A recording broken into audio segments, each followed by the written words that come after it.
2 minutes remaining.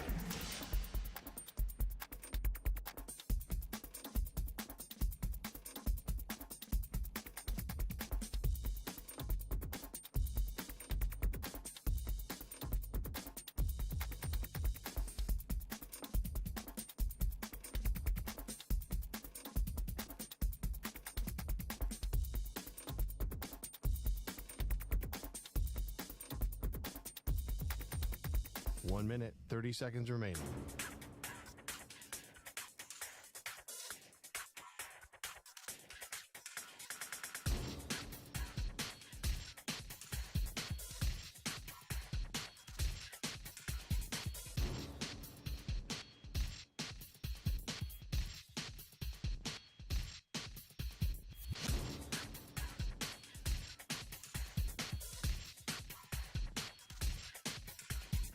One minute remaining.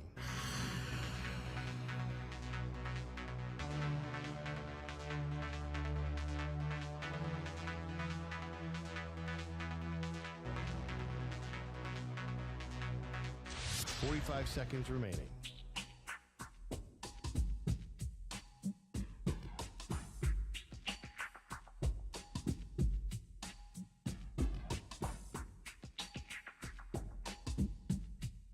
Thirty seconds remaining.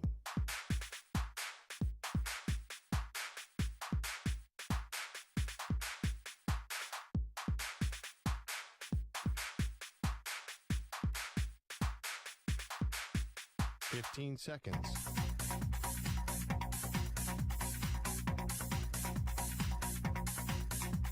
Break ends in 5 seconds.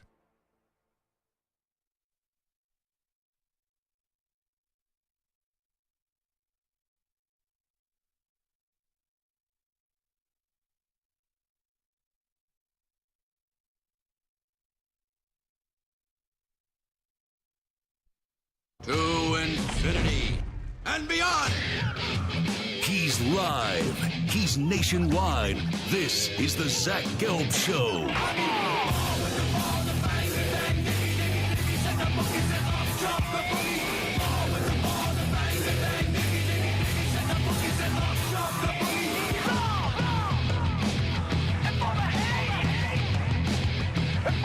Here's your host, Zach Gelb.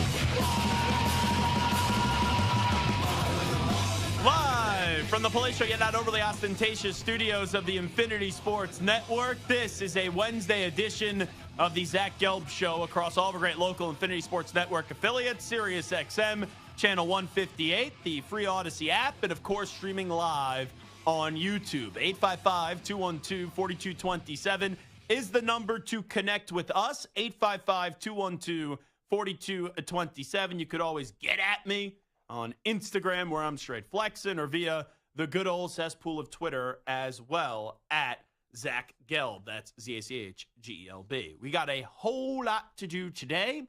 We will have a college football fix with Kentucky star defensive lineman Deion Walker an hour from now at 4:40 p.m. Eastern time today. We'll chat it up with Rick Kamla, who is a phenomenal Sirius XM NBA host.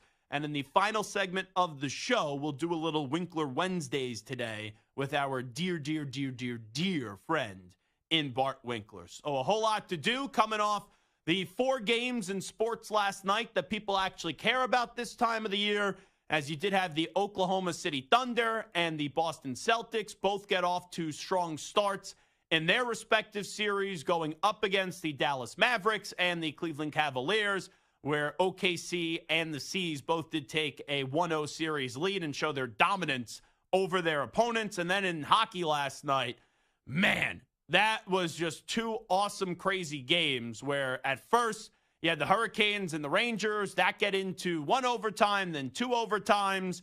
Igor Shesterkin was phenomenal, and Vincent Trocheck did net the game winner in the double overtime. Rangers take a 2-0 series lead up against the Hurricanes. And the game after it, it was 3-0 in favor of the Stars, coming off their just sensational Game 7 victory over the Vegas Golden Knights. They go out to a 3-0 Game 1 lead in the first period up against the Avalanche. And you know, if you watch hockey, there's no such thing as a safe 3-0 lead, unless if you were Steve Levy last night, who was basically saying that that game was over on the ESPN. And the next thing you know, that game did get into overtime where Colorado, who won the Stanley Cup 2 years ago, did take game one up against the Dallas Stars as they found a way to win 4-3. So a good night in the NBA, an even better night in the world of hockey. And away we go. And we will start with basketball, as this is something that I was thinking about on the way in today. And I made it a poll question, which you could find at INF Sportsnet and also at Zach Gelb. Who has been more impressive this postseason so far? Is it Jalen Brunson of the New York Knicks, or is it Anthony Edwards with the Minnesota Timberwolves? I don't think you could pick wrong here. It's like when you were a kid, you're 8 years old, your mom takes you to Baskin Robbins or TCBY or whatever the ice cream place of your choosing was when you did go to an ice cream store as a kid. And you walk in, and your mom goes, what do you want to get for ice cream? Like, you could say whatever ice cream flavor. If you don't like ice cream, that's something that is wrong with you. There is no wrong choice here. But my answer on who's been more impressive, it's actually Anthony Edwards.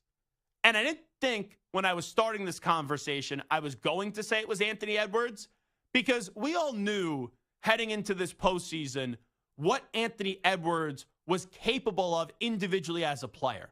Now, if you watch the Knicks this year, you know Jalen Brunson is a pretty special player.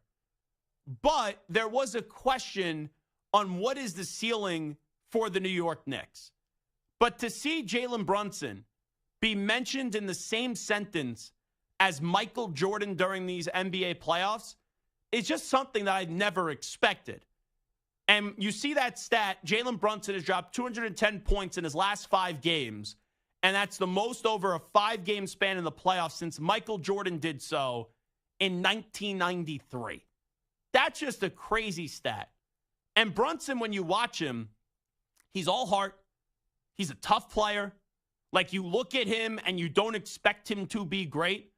But everywhere he's gone, right, at Villanova, winner, and also won National Player of the Year. In New York, got some MVP play.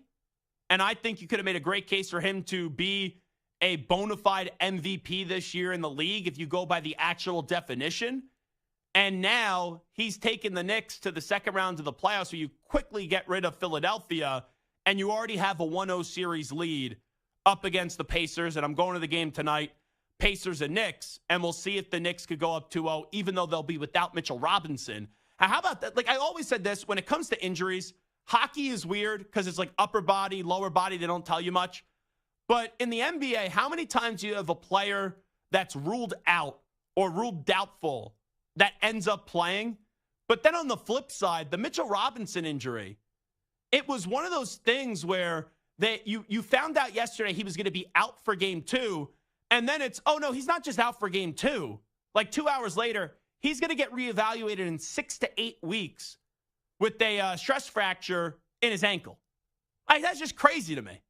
Like, you ruled the player out for game 2. You would think, okay, he's out for game 2. He's got a chance to then come back for game 3. And it's like, oh, no, he's probably done for the season, right? 6 to 8 weeks, he'd be done for the season when he's going to get reevaluated.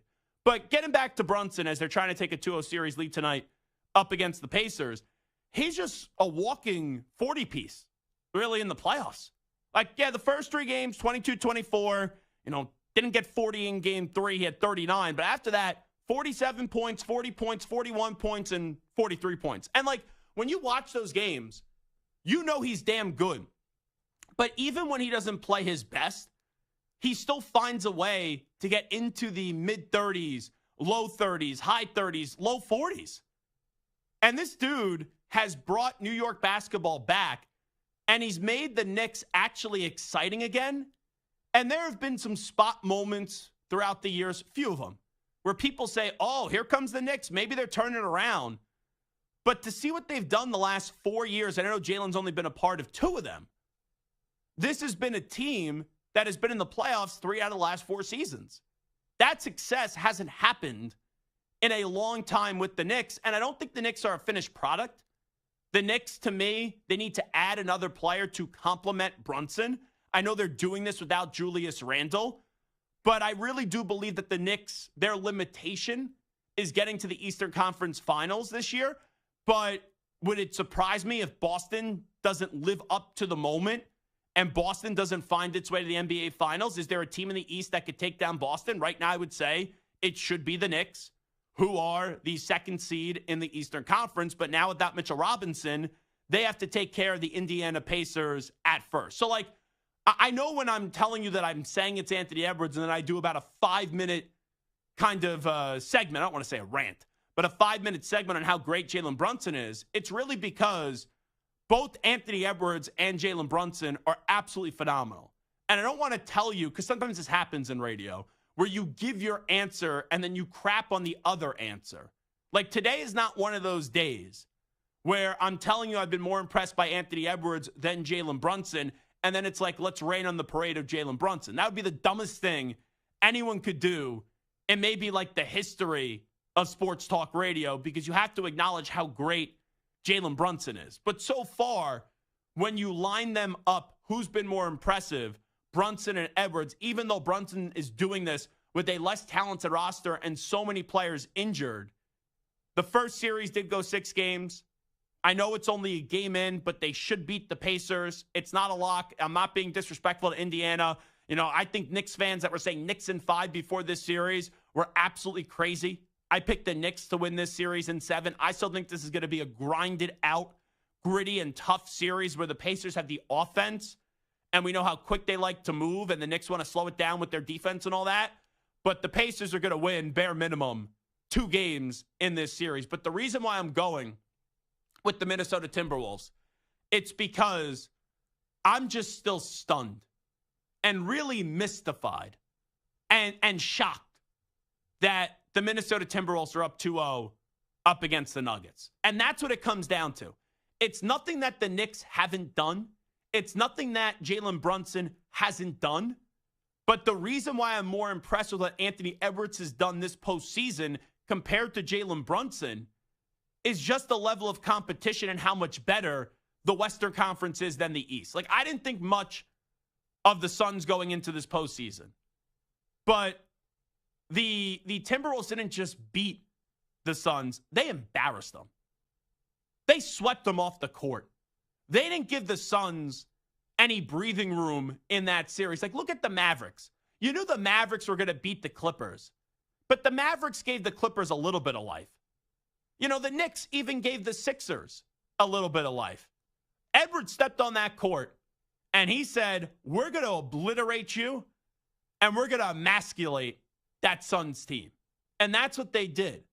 But going into this postseason and all throughout the year, Denver's the team that everyone is chasing. And you look at Nikola Jokic and you look at Jamal Murray, and a lot of people, including yours truly, I'll be the first one to say it, I'll raise my hand, where I was saying Denver's starting to remind you of Kansas City. And we've seen UConn go back-to-back. We've seen the Chiefs go back-to-back. It felt like Denver was going to go back-to-back. And that series is not over yet. But to see how mentally shook the Nuggets are, it's alarming. It's startling. It really is. Because that's a team that Denver, yes, pressure was on them for game 2. But when you enter game 2 and Minnesota, it felt like had nothing to lose. They did business by stealing game 1. And then you don't have Anthony Edwards. I mean, you don't have Rudy Gobert, excuse me, because Rudy Gobert was out with an injury. Or it's not with an injury because his, was expecting his first child. And he missed that game. It's like just one of those moments where you go, okay, it just doesn't feel like that's going to be Minnesota's night. And with 8 minutes to go in the second quarter of game 2, you had Minnesota up 20 points against the defending champs, and that's not an insurmountable lead. And it felt like, and it was, ended up being proven true, that the game was over. So the fact that Anthony Edwards has had 33 points, 15 points, 36 points, 40 points, 43 points, 27 points. You know, I don't care. You know, we all know Brunson, right, is a walking 40 piece. It's nothing that Jalen Brunson hasn't done. And what he's done has been so impressive. But it's more so the fact that Anthony Edwards has galvanized the group to not just make sure that they're in it up against Denver, but now everyone has flipped the conversation and the narrative where Denver was the team to beat Now people are looking at it and saying Minnesota is the team to beat. And, like, if Denver would have gone down maybe a little bit later, okay, you had a great run last year. You're set up for the future. We know that you're going to go nowhere, but it happens, right? It's so tough to repeat. But the fact now that this could be a sweep. I don't think this will be a sweep. I think Denver is going to lose this series in 6 games, and Minnesota will win it in 6 games, I should say it. But the fact that we're now at a point that most people don't even believe Denver's going to come back is why I'm more impressed with Anthony Edwards this postseason than Jalen Brunson. Nothing Jalen Brunson didn't do. But it's just more so the road that Minnesota's had to travel through. 855-212-4227, 855-212-4227. Let's go to Adrian in Maryland. He's next up on the Zach Gelb Show on the Infinity Sports Network. Yo, Adrian, who you more impressed by, Jalen Brunson or Anthony Edwards? Sorry, Zach, I got to disagree, but you can go either way. I mean, both players are playing awesome. They're carrying their team, but I think you got to go with Brunson just because he only has Josh Hart and he's got the other Villanova guy. Dante DiVincenzo, the big ragu, the Michael Jordan of Delaware. I understand his name is hard to pronounce, but look at Edwards. He's got Karl Anthony Towns. He's got Gobert. He's got arguably the 6th man of the year. So, and then Brunson putting up 40 points for the last 4 games. That's awesome. And I'm going to be a little biased because I told you guys back, I think in January, I took Brunson plus 15,000 to win the MVP. And this is one of the reasons I say you got to wait till after the playoff to crown an MVP. What do you think? Well, the MVP to me is the regular season award, and I appreciate the phone call, Adrian, and thank you for always making it. But, like, these awards, and maybe, I don't know about you guys, and maybe I'm in a minority here, and maybe it's just the way that we were brought up with these awards, and we've been told something, and then you don't change that thinking just because that's been the way that it's been rooted inside of you. The MVP, most improved player, 6th man of the year, defensive player, coach, whatever it is, they're regular season awards. So if we just made them after the postseason, well, then whoever did the best in the postseason would probably end up winning the award. Now, I know the NBA has changed it, right? They used to do that stupid award ceremony and, like, announce it like a month after the season ended. Now they announce them just throughout the postseason, and we've seen some of these award winners. But I would not make the MVPs and all that stuff following the postseason. I would do it following the regular season as they do. Maybe you just expedite how long it takes you to announce it. Stu Samter, do you think that should be something that changes at all? Just wondering.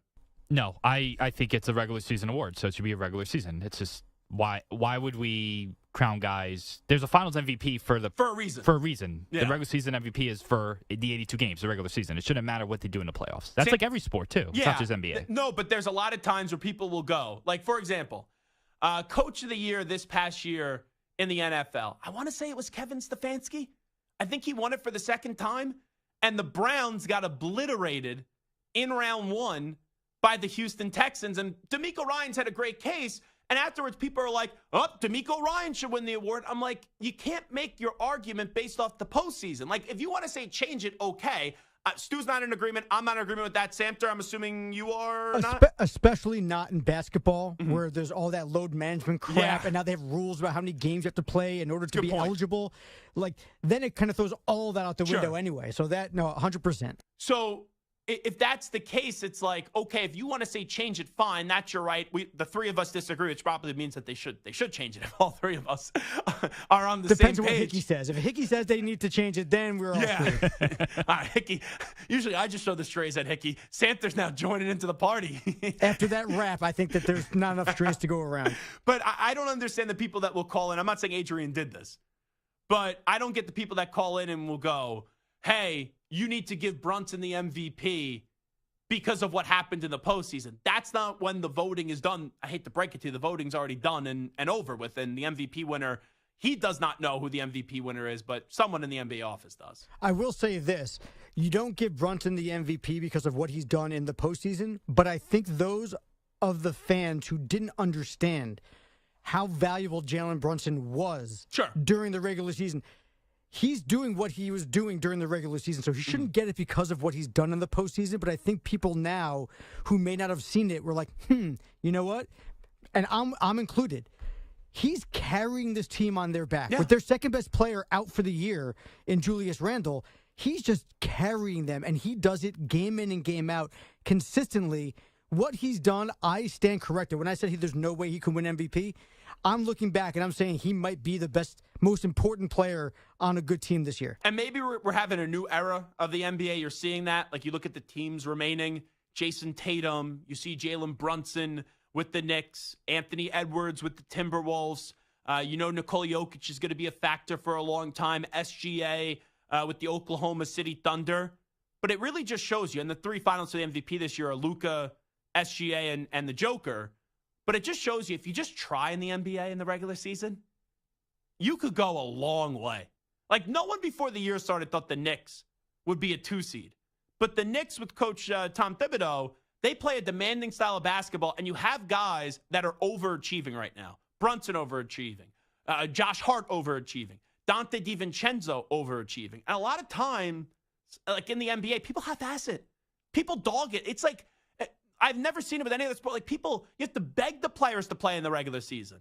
And the Knicks go all out, and now they've been able to carry it over so far in the postseason, and it's a beautiful thing to see. So who you been more impressed with so far this postseason? Is it Jalen Brunson or Anthony Edwards? 855-212-4227, 855-212-4227. Early returns. 57.1% say Anthony Edwards, 42.9% say Jalen Brunson.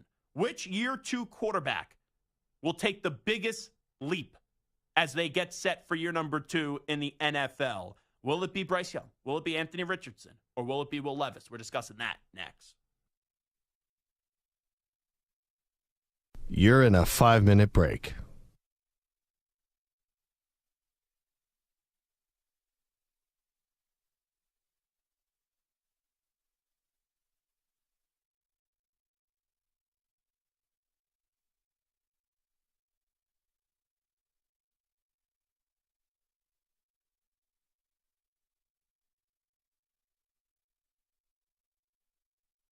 Four minutes, 30 seconds remaining.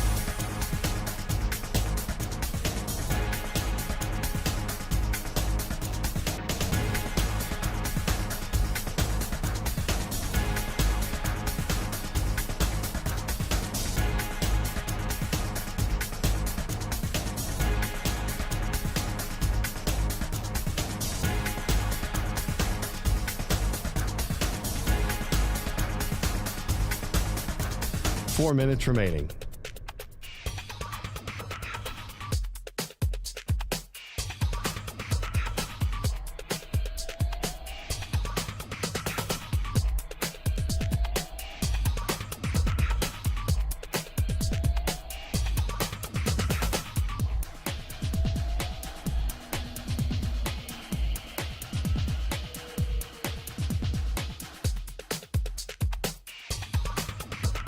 Three minutes, 30 seconds remaining.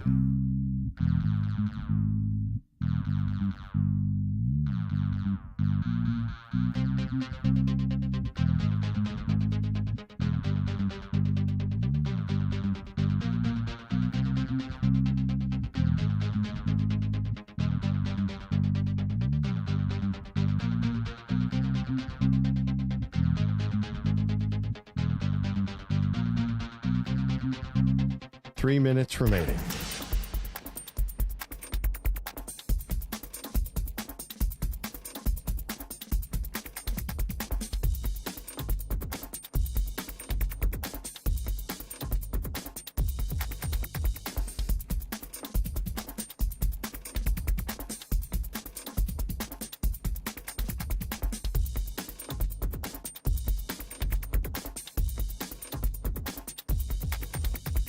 Two minutes, 30 seconds remaining.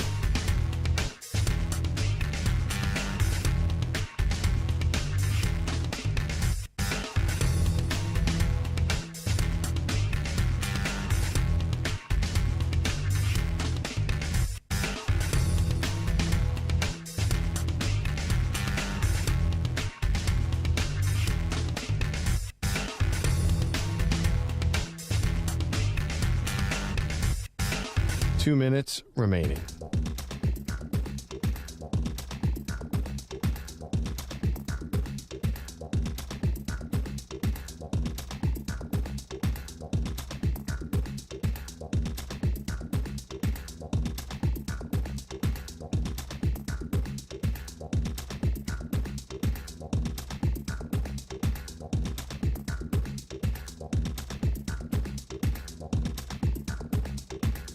One minute, 30 seconds remaining.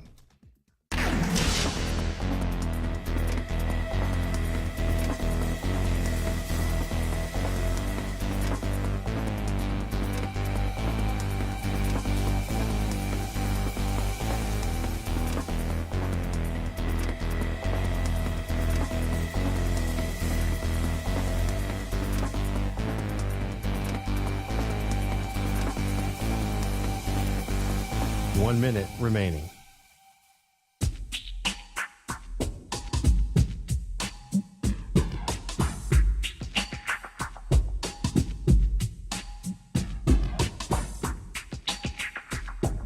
Forty-five seconds remaining.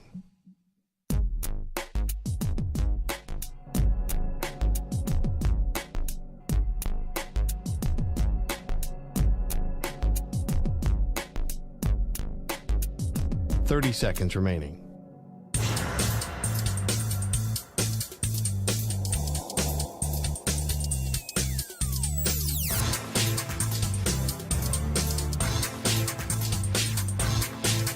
Fifteen seconds.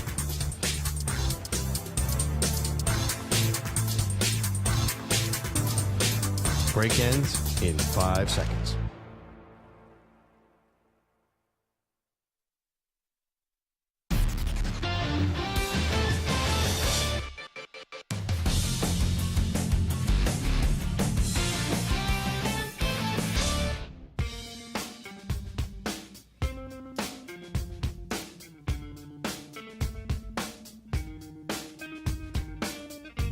Welcome back to the Infinity Sports Network. All right, it is the Zach Gelb Show on the Infinity Sports Network. I saw something during the break, guys, that I never knew that this was a thing. And I thought it was a fake tweet, but it's from Ian Begley, who does a great job covering basketball. And it's real. So the NBA referees, they have an official Twitter account. It's got like 137 or 138,000 followers. So Ian Begley posts that the official NBA refs will be hosting a ref watch party live tonight during Game 2 of the Knicks-Pacers series. Refs who are watching the game from the NBA Replay Center will analyze and react to calls made during the game. You know, I know today isn't Thursday, and we usually do our Zach Gelb Show PSA. I don't want to hear, though, this would be my PSA. I shouldn't hear or know the names of officials. And I don't think that's like mean or wrong to say, but the NBA, out of all these leagues, they put their officials in a bad spot. And I know that this is not the NBA, right? These are just the officials that are a part of the NBA. But like the NBA can say, no, you shouldn't do this. You can't do this to their officials. Because, right, these are officials that are at the replay center, at the NBA replay center. But you have this just stupidity. And then you also have that dopey, and I mean dopey, final 2-minute report that the game ends, everyone bitches about the officiating, and the NBA acknowledges whether the calls were right or wrong. Once the games are over, let the fans have the discourse.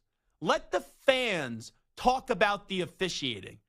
I don't need to hear from the refs during or after the game, unless if something is like severely controversial.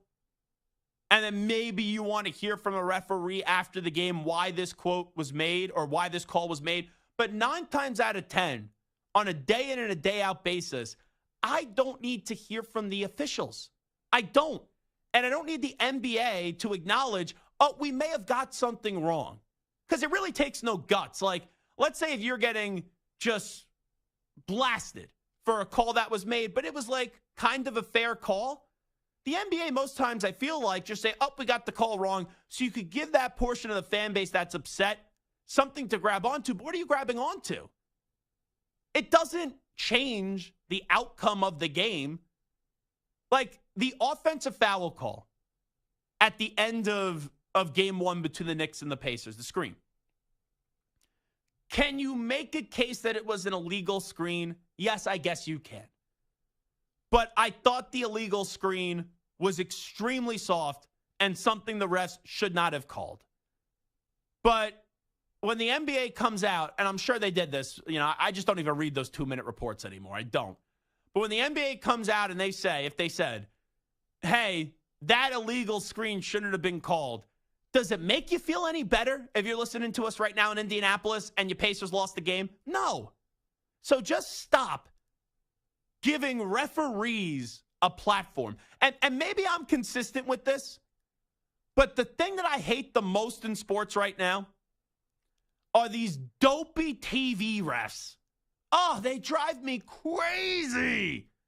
Last night you had that ex-NHL referee. Do you think the call should be made? They dance around it. They stumble through it. They give you some soft-ass opinion. I don't need TV refs. And in football, it drives me nuts. Oh, let's go to Mike Pereira. Let's go to Gene Steratore. Let's go to Dean Blandino. What did you see on this holding call? Well, Jim, I saw someone grab someone's jersey. Do we need that? The only time I want to hear from a referee is if there's a rule being discussed. But if it's something obvious that, I don't know, Doris Burke, J.J. Redick, Tony Romo, whoever the analyst is, that they could just tell you, oh, this is a penalty, I don't need these dopey TV refs. I don't. But Samter, I'm kind of shocked by this. And I guess they've done this before. But the NBA refs, according to Ian Begley, will be hosting a ref watch party live tonight during Game 2 of Pacers and Knicks. Refs who are watching the game from the NBA Replay Center will analyze and react to calls made during the game. Who's going to tune in to see a bunch of refs talk about the game? That's crazy to me. I'm not saying we're going to tune in, but that's intriguing to me. It's a different way to watch the game. And I probably wouldn't care until there's either a controversial call and then I can switch over and watch it, or, maybe the last 4 or 5 minutes of the game I can watch it to see. Can these refs actually say something? If you're going to put if you're going to put a microphone in front of someone's mouth, say something. That's my biggest problem with Pereira, who's the best out of all these TV refs. Gene Steratore, whoever the guy was in hockey last night, whoever they bring on for whoever it is. These guys don't really ever say anything. I see, especially in the NFL, you certainly see guys say, oh, here's what should happen. They're terrible on TV. Remember that guy Mike Carey? Well, Mike Carey was was brutal. He was not TV ready, but Gene Steratore is fantastic. Oh, fantastic. Love Gene Steratore. Oh, stop. And when the refs get something wrong or do something controversial, especially on the broadcast you hear it, maybe not as much in interviews, but I've definitely heard Gene Steratore and Dean Blandino and Mike Pereira go off on refs for making mistakes. Absolutely. The only time I've ever put a TV ref on was following the Super Bowl 2 years ago. And the hairs on my neck were rising because everything in my power was just telling me, don't talk to a TV ref. I think it's one of the biggest waste of spaces that we currently have in sports. That's how this is something. And someone just said in the YouTube chat, Two-Tone Tony, watch your blood pressure, Zach. This gets me bonkers. It just drives me nuts. These stupid TV refs. Whoever the hockey guy was last night, I wanted to just reach into my television. I wanted to smack him across the face. Oh, it was insufferable. Anyway, which year 2 quarterback is going to take the biggest leap this year? We will not throw C.J. Stroud into this because he was the standard last year. And we'll keep it to guys that were picked in the first 2 rounds a year ago. Is it Bryce Young? Is it Anthony Richardson? Or is it Will Levis? I actually think it's going to be Anthony Richardson because Anthony Richardson, before he got hurt, and the health of him is going to be the biggest thing that I have concerns about. I was betting him anytime touchdowns early in the season, and I want some good money on Anthony Richardson when the odds were in my favor. But he has a dual threat ability, and I want to see how they protect him in year number 2 better, and maybe they tell him to run a little bit less, or are they just going to try to run him into the ground for 6-7 years and just hope that they get 6 or 7 great years. Now, we'll see how he could improve as a passer of the football, but I've seen some tape of him where he has the big throwing ability. You got to improve on the accuracy with Anthony Richardson. But really, when he was at Florida, he played really well up against Utah. He had one other really good game, but after that, it was up and down. But this Colts team, and really all the teams in the AFC South, they're now in a solid situation. Like, I think Will Levis, Tennessee's the 4th best team in the AFC South, but Will Levis in a good situation now. You got Hopkins. I know that they just lost Derrick Henry. You got Calvin Ridley. They just signed Tyler Boyd the other day. You know, that's a team that there's enough to get a fair evaluation with Will Levis. And then you just see Bryce Young. I still believe in Bryce Young, the player. And the Panthers beefed up that offensive line. They got him a weapon in Deontay Johnson. They drafted another wide receiver, the South Carolina kid, Xavier Legette.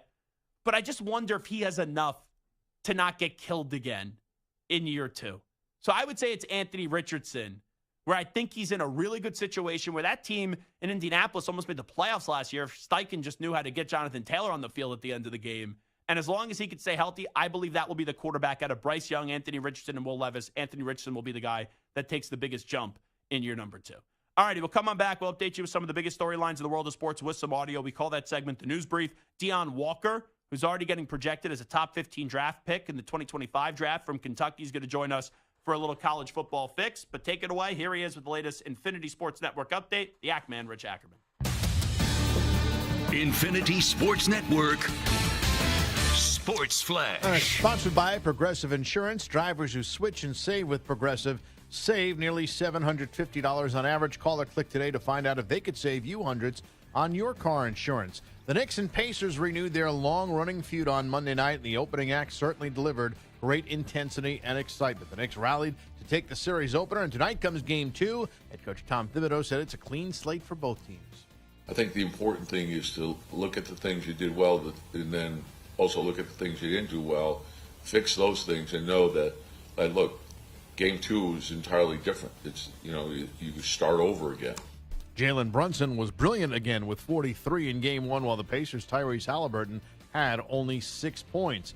Baseball today, the Phillies' 7-game winning streak is in jeopardy. Top of the 8th, the Blue Jays lead by a score of 4-2. The Tigers on top of the Guardians 4-3. Bottom of the 9th, it's the Royals with a 2-1 lead over the Brewers' top 6. While the Padres out to a 3-0 start over the Cubs at Wrigley, bottom 5, and the Dodgers with an early 1-0 lead over the Marlins, bottom of the 2nd. Mets and Cardinals being delayed by rain in St. Louis. I'm Rich Ackerman. This is the Infinity Sports Network. Follow us on Instagram. Our handle is Infinity Sports Network. That's Infinity Sports Network to follow us on Instagram.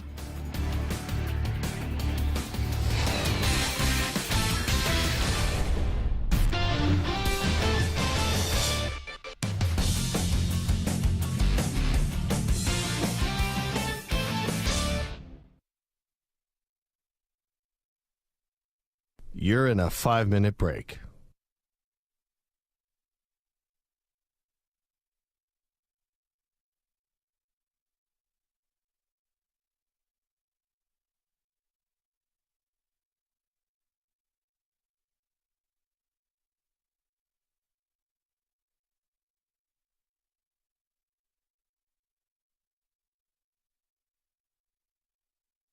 Four minutes, 30 seconds remaining.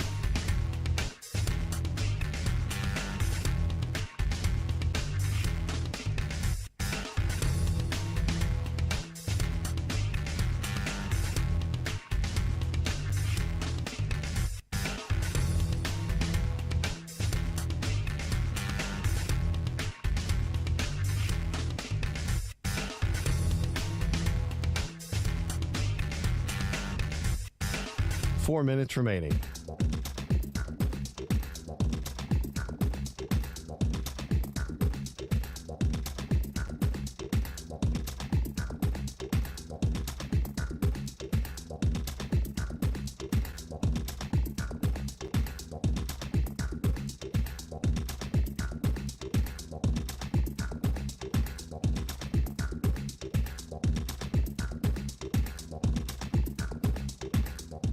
3 minutes, 30 seconds remaining.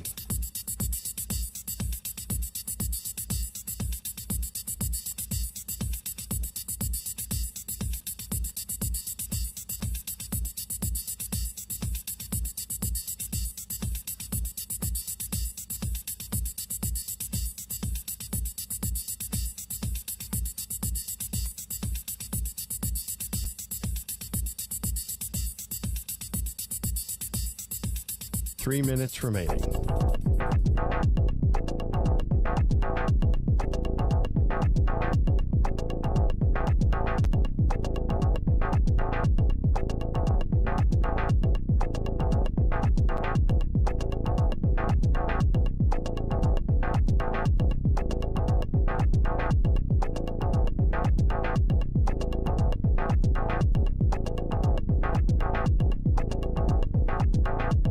Two minutes, 30 seconds remaining.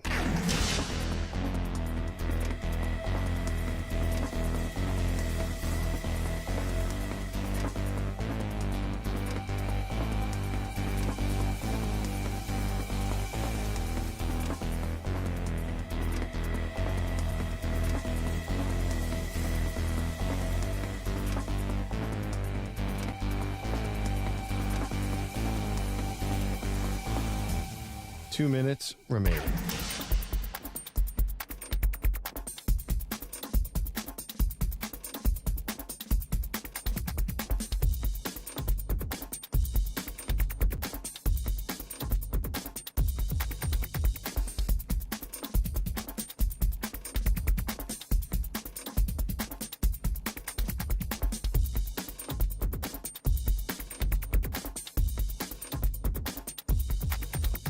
One minute, 30 seconds remaining.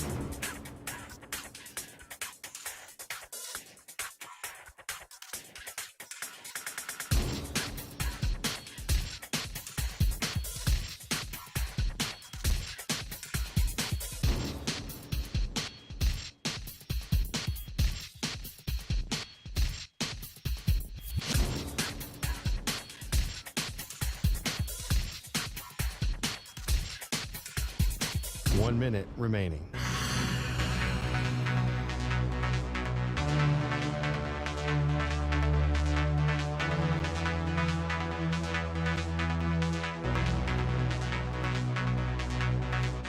Forty-five seconds remaining.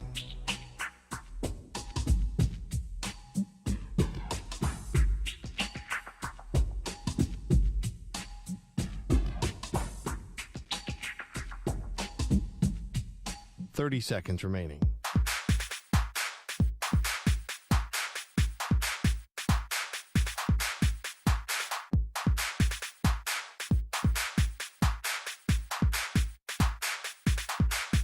Fifteen seconds.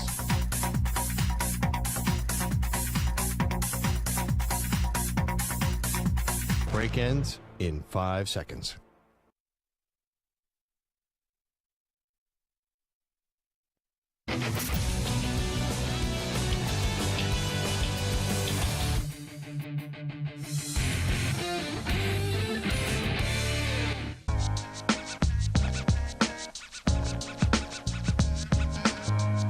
Welcome back to the Infinity Sports Network. All right, it's time to Ask the Pros, where you, the listener, gets to ask us a question. It's brought to you by our friends at O'Reilly Auto Parts. Simply tweet your question at INFSportsNet or at Zach Gelb using the hashtag Ask the Pros. Be listening later in the show. We might answer your question. Think O'Reilly Auto Parts for all your car care needs. Get guaranteed low prices and excellent customer service from the professional parts people at O'Reilly Auto Parts. Stu, you know the dealio. Let's get to a news brief.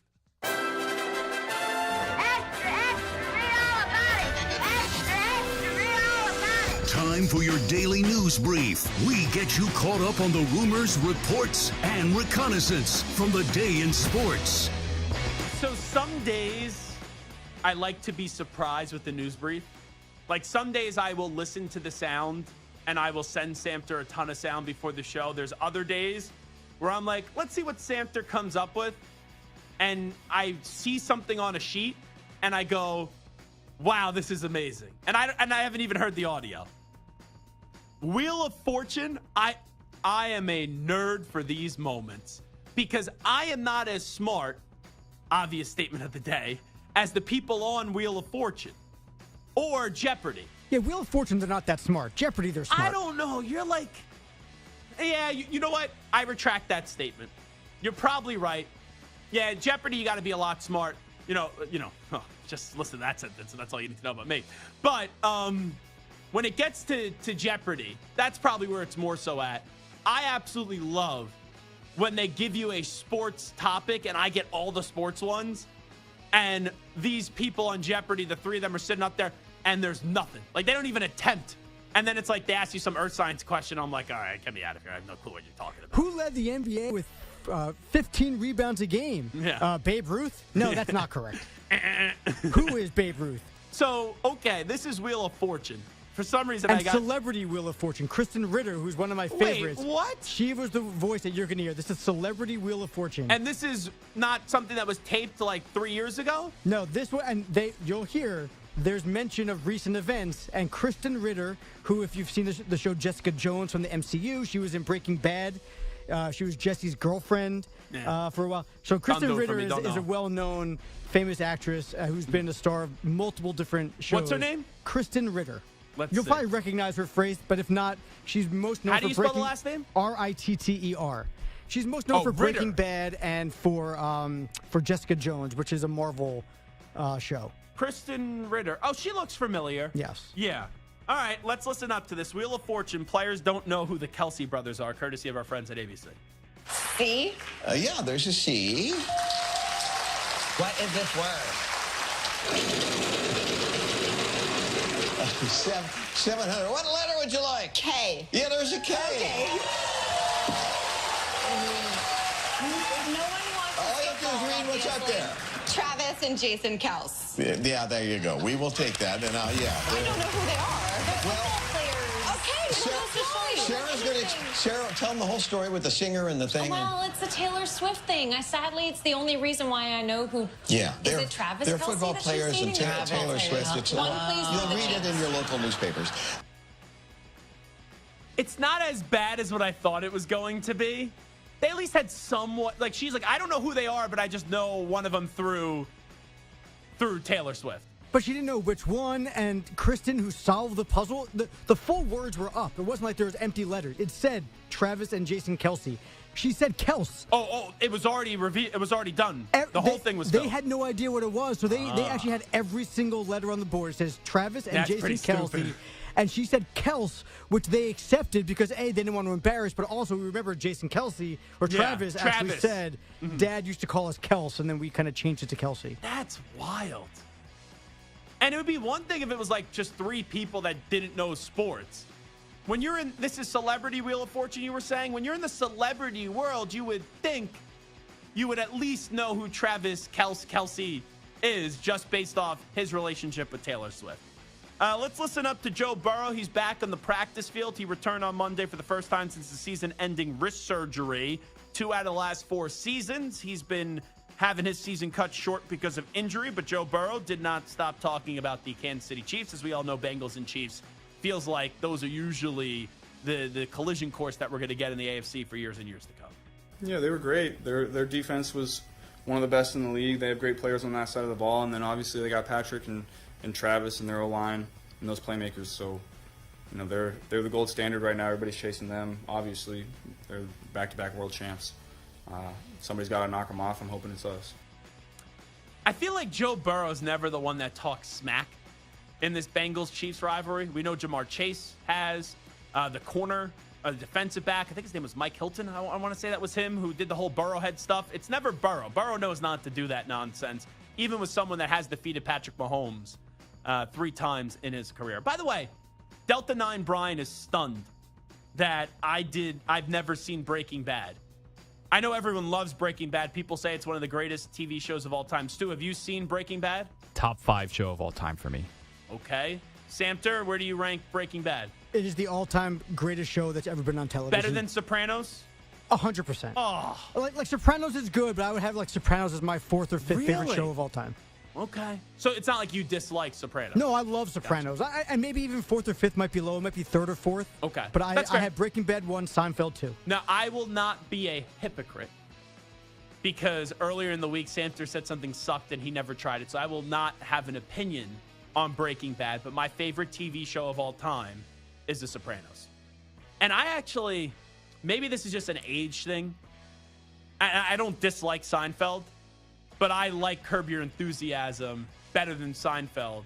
Maybe it's just because of a whole age part of that. But it's not like I dislike Seinfeld, so I don't want to hear from you Seinfeld crazy. Gelb hates Seinfeld. No, I just like Curb Your Enthusiasm better. Here is Luka Doncic on his struggles in Game 1 in their loss to Oklahoma City. Who cares? We lost, man. We just got to move on to the next one. Got to be better. We got to be better. I thought that you had Tim Legler, who was phenomenal this morning on ESPN. We know that Luka's been dealing with a right knee sprain, and there was times in the first round series you're like, he doesn't have that lift, he doesn't have that elevation.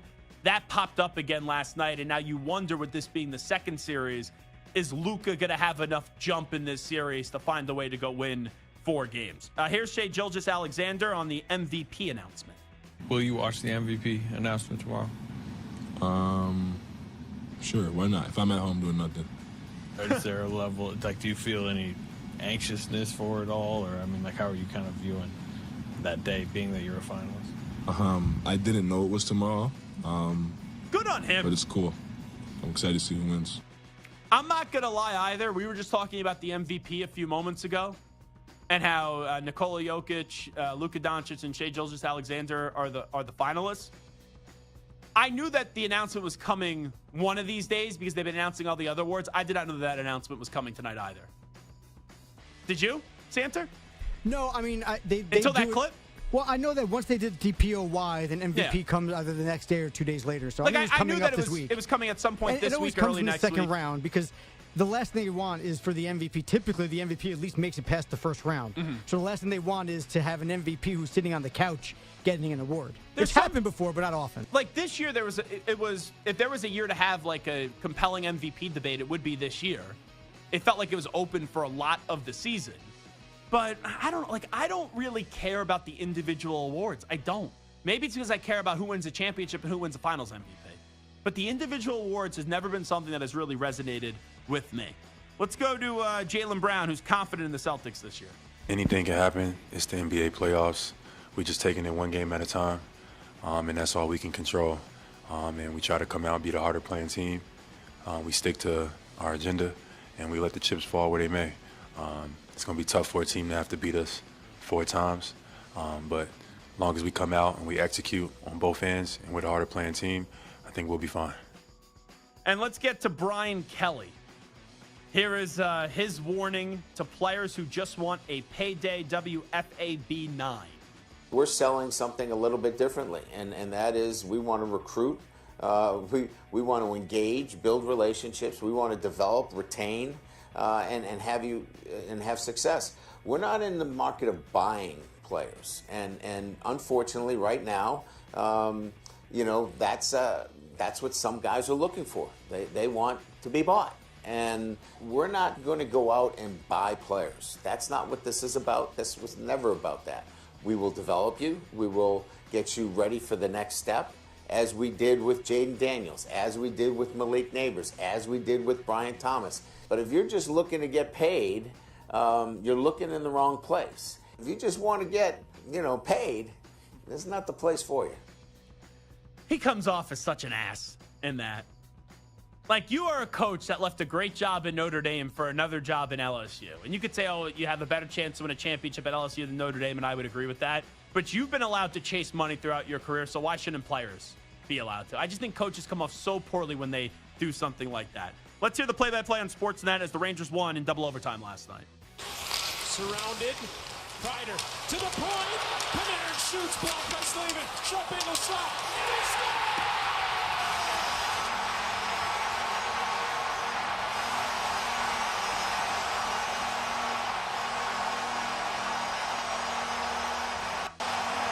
The Game 2 double overtime hero, Vincent Trocheck!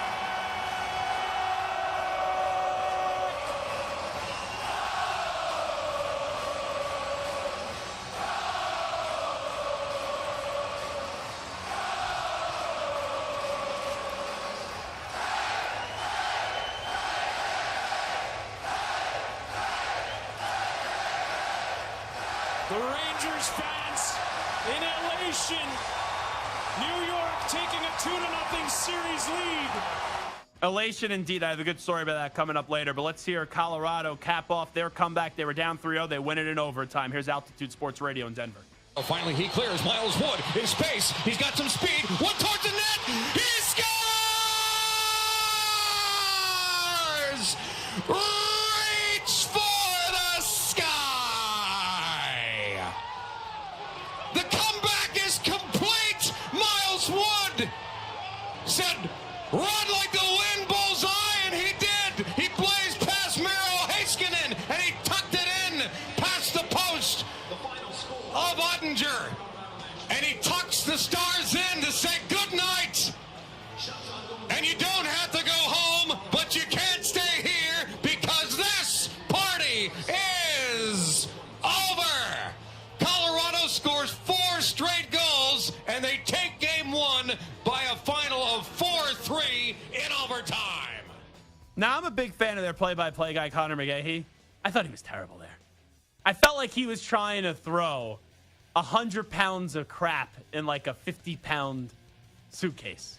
There was too many words there. You gotta let the moment breathe a little bit. And trust me, I've been someone that has been just as guilty as that in the past. Coming on back, Deion Walker will join us as we'll give you a little college football fix.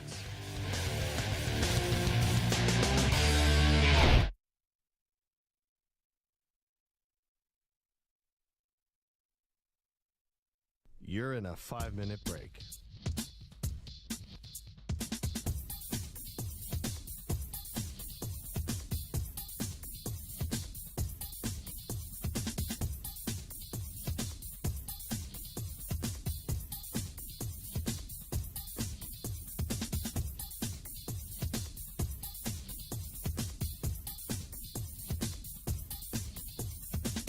Four minutes, 30 seconds remaining.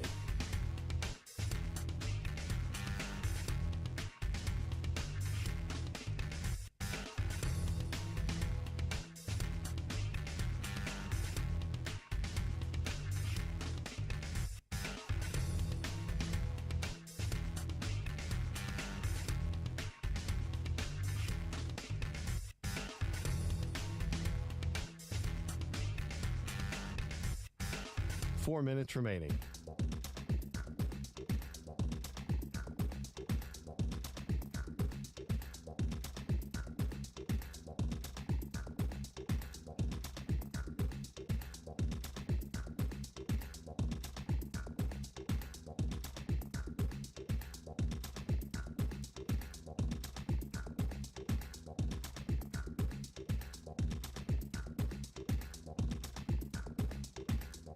Three minutes, 30 seconds remaining.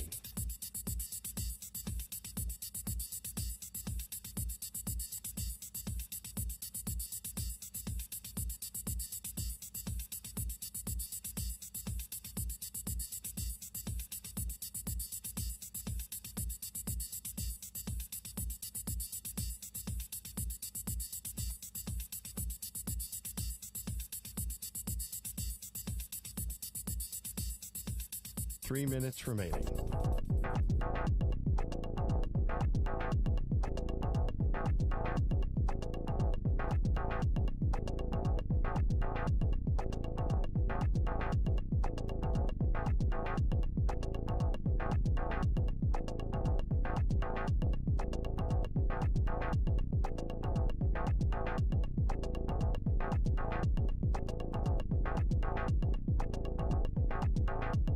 Two minutes, 30 seconds remaining.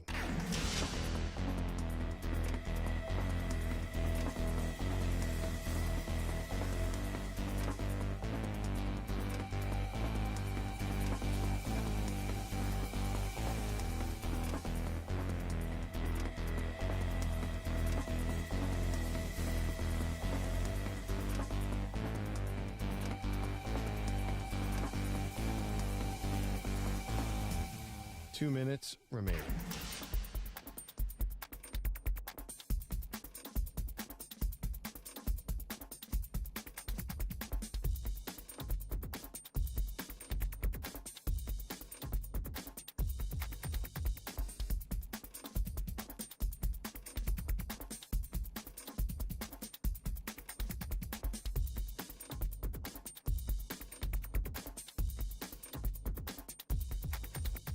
1 minute, 30 seconds remaining.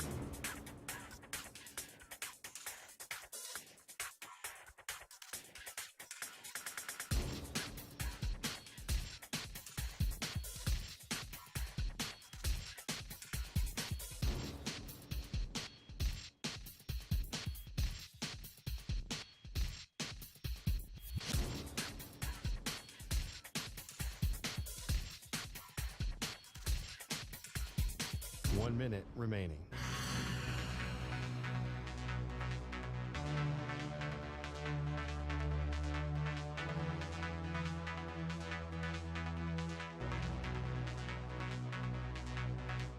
Forty-five seconds remaining.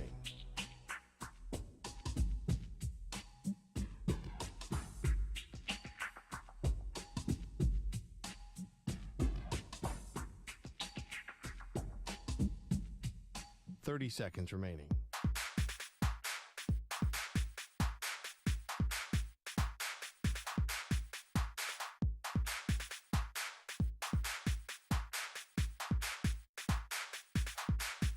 Fifteen seconds.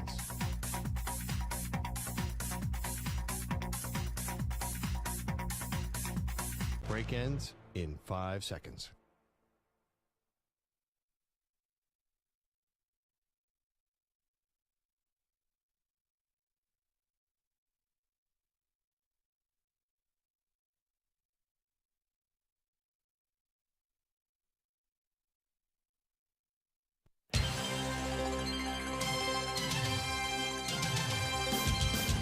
We miss college football. Milrose stands in. He throws into the end zone. He caught it. It's caught by Isaiah Bond in the corner of the end zone. Touchdown, Alabama. We can't wait for the 2024 season. Hands it off to Edwards, who will bounce it outside. Got him at 40. Got him at 30. Donovan Edwards is in the clear. His second touchdown run of the ball game. This time from 46 yards. And Michigan has taken a 13-3 lead on the second touchdown of the night from the man who was not tripping. And we're counting down the days to kick off. Are we there yet? No. Are we there yet? I said no. Are we there yet? What's wrong with your ears? Here is your college football fix, only on the Zach Gelb Show. All right, welcome back in. Hour number 2 of our radio program. That's right, it is the Zach Gelb Show on the Infinity Sports Network. We are 115 days away until Kentucky football kicks off its season against Southern Miss. And now joining us is their star defensive lineman in Deion Walker. And I see this guy's name rising up the early 2025 mock NFL drafts. Like, I'm a nerd when it comes to football mock drafts. I've already peeked those out. And I saw NBC had him as a top 15 pick next year. Deion, appreciate the time. Thanks so much for doing this. And how you been? I've been good, man. Thank you for having me.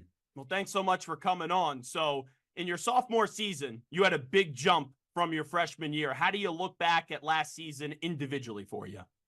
I feel like it was a great season. You know, I still left a lot of plays out on the field.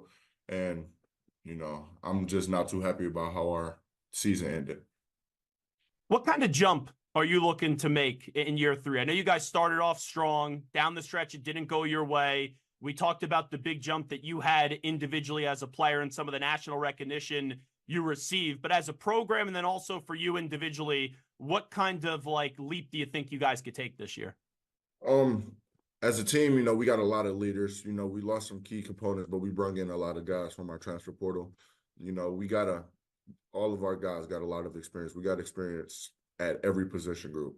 And I just feel like we have a bunch of leaders. There aren't any just one set of leaders. If somebody has something to say, they're going to step up and say it. And I feel like that's going to make our biggest jump for this next season. Let me get to the quarterback position. We know you can hit the quarterback. Now, you don't hit your own quarterback in practice because then Coach Stoops would probably throw you out of the practice facility. But Brock Vandegrift, what do you think he could bring to this football team this year? Brock, you know, he's a gunslinger. He's very, you know, poised in the pocket. That's one thing I do like. You know, he's always happy. He's going to uplift you no matter what. You could be having a bad day. He's going to come over, tell you you're gonna be all right. You have a bad practice, he's gonna try and make you laugh, try and make you get over it, and that's some great things that we need out of our quarterback, because as long as he's happy, if he's making everybody else happy around us, our team morale is going to stay up always. Talking to Deion Walker right now. Everyone notices your size. I don't think you get enough praise, though, for your quickness. Do you feel like your quickness is an underrated part of your game? Because when I was watching a lot of the tape last night, that's what jumps out to me, how damn quick you are getting to the quarterback. Yeah, not too many people my size can move like me, so it'll just sneak up on people, and that's one reason I feel like I did so good my sophomore season, because nobody was really expecting me to be as quick as I am, be as fast as I am, and be as active with my hands as I am. So, yeah, I say it sneak up on people a lot. Let's say someone has never seen Deion Walker play football. How would you describe what that looks like? Yeah, I'll say, he's an active wrecking ball. I like that. Controlled chaos. Also, Braden Fisk of Florida State, he said that when he was in studio with us, controlled chaos. And I see a lot of that in him, and I see a lot of that in you as well. Yes, sir. Talking to Deion Walker. So how do you deal with this extra attention? When we brought you in, I discussed how already you're starting to see your name fly up the mock drafts in the first round. That means you're doing a heck of a job, but how do you kind of deal with all that extra praise and spotlight kind of getting shifted your way? I don't really look into that, I just want to play football, I haven't really been even looking at all of the mock drafts or anything. I think I've seen one that's because my dad sent it to me, and it had me at like number 3. But I really just been focused on my studies. We just had finals, so just finishing up. When did you start to realize, though, in your journey that we call life, that, okay, football is something not that you only just enjoy, but man, Deion Walker, I'm pretty damn good at it, and maybe I could do this one day for a living? It was really in high school, because I was at a point in my life before one of my, I call him my uncle, but he's really just one of my old coaches, high school coaches. Before he passed, like 3 months before he passed, we had a big sit down because I wasn't right mentally, and I just didn't want to play football right now. Like, it was just over. And he literally came to my house. He made me have a 3-hour sit down convo with him. He's like, if you want to change your family's life, this is your chance to do it. And that really shifted my thinking as to, man, I'm just doing this for fun, to I really got a shot. Sorry to hear about your loss. Just reflecting on that relationship with your coach and uncle, just how much do you still carry his memory with you to this day? All the time. I have a tattoo of his name on me. He's really shaped me to the man that I am today. Talking to Deion Walker with us right now as we get set for Kentucky's football season, 115 days away until the Wildcats are back on the field going up against Southern Miss. Do you approach this season thinking it's going to be your last season at Kentucky, or are you just day by day in your approach?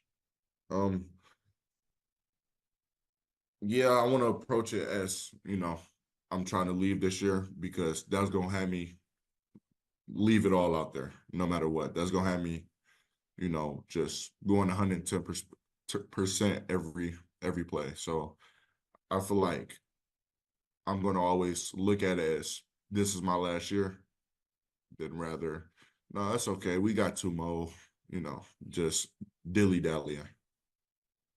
Who's your favorite player, by the way, in the NFL? Like, growing up, who was someone that I don't know if you modeled your game after them, but you really paid attention to and you became a fan of? It was Calais growing up. Love that. Yes, sir. Calais Campbell, right? Yes, sir. Man, have you ever met him? Have you ever had any conversations with him? Just wondering. No, I want to, though. Well, we all know he's a big dude that can move quickly, and he's going to the Hall of Fame one day. So I know it speaks for itself, but just having your defensive line kind of mindset, what are the things that you really enjoy about his game? About his game, he just knows the game of football well, so well. He knows what run blocks he's getting. He knows what run scheme he's getting. He knows the tendencies of whichever O-line he's going against. He's just a film warrior. Wrapping up with Deion Walker, who joins us right now. Your football coach, Mark Stoops, I think he's one of the more underappreciated coaches in the country. What he's done at Kentucky has been absolutely phenomenal. A few 10-win seasons. How do you kind of describe your relationship with Coach and just what he means to you after being with him for 2 years? Coach Stoops, that's family.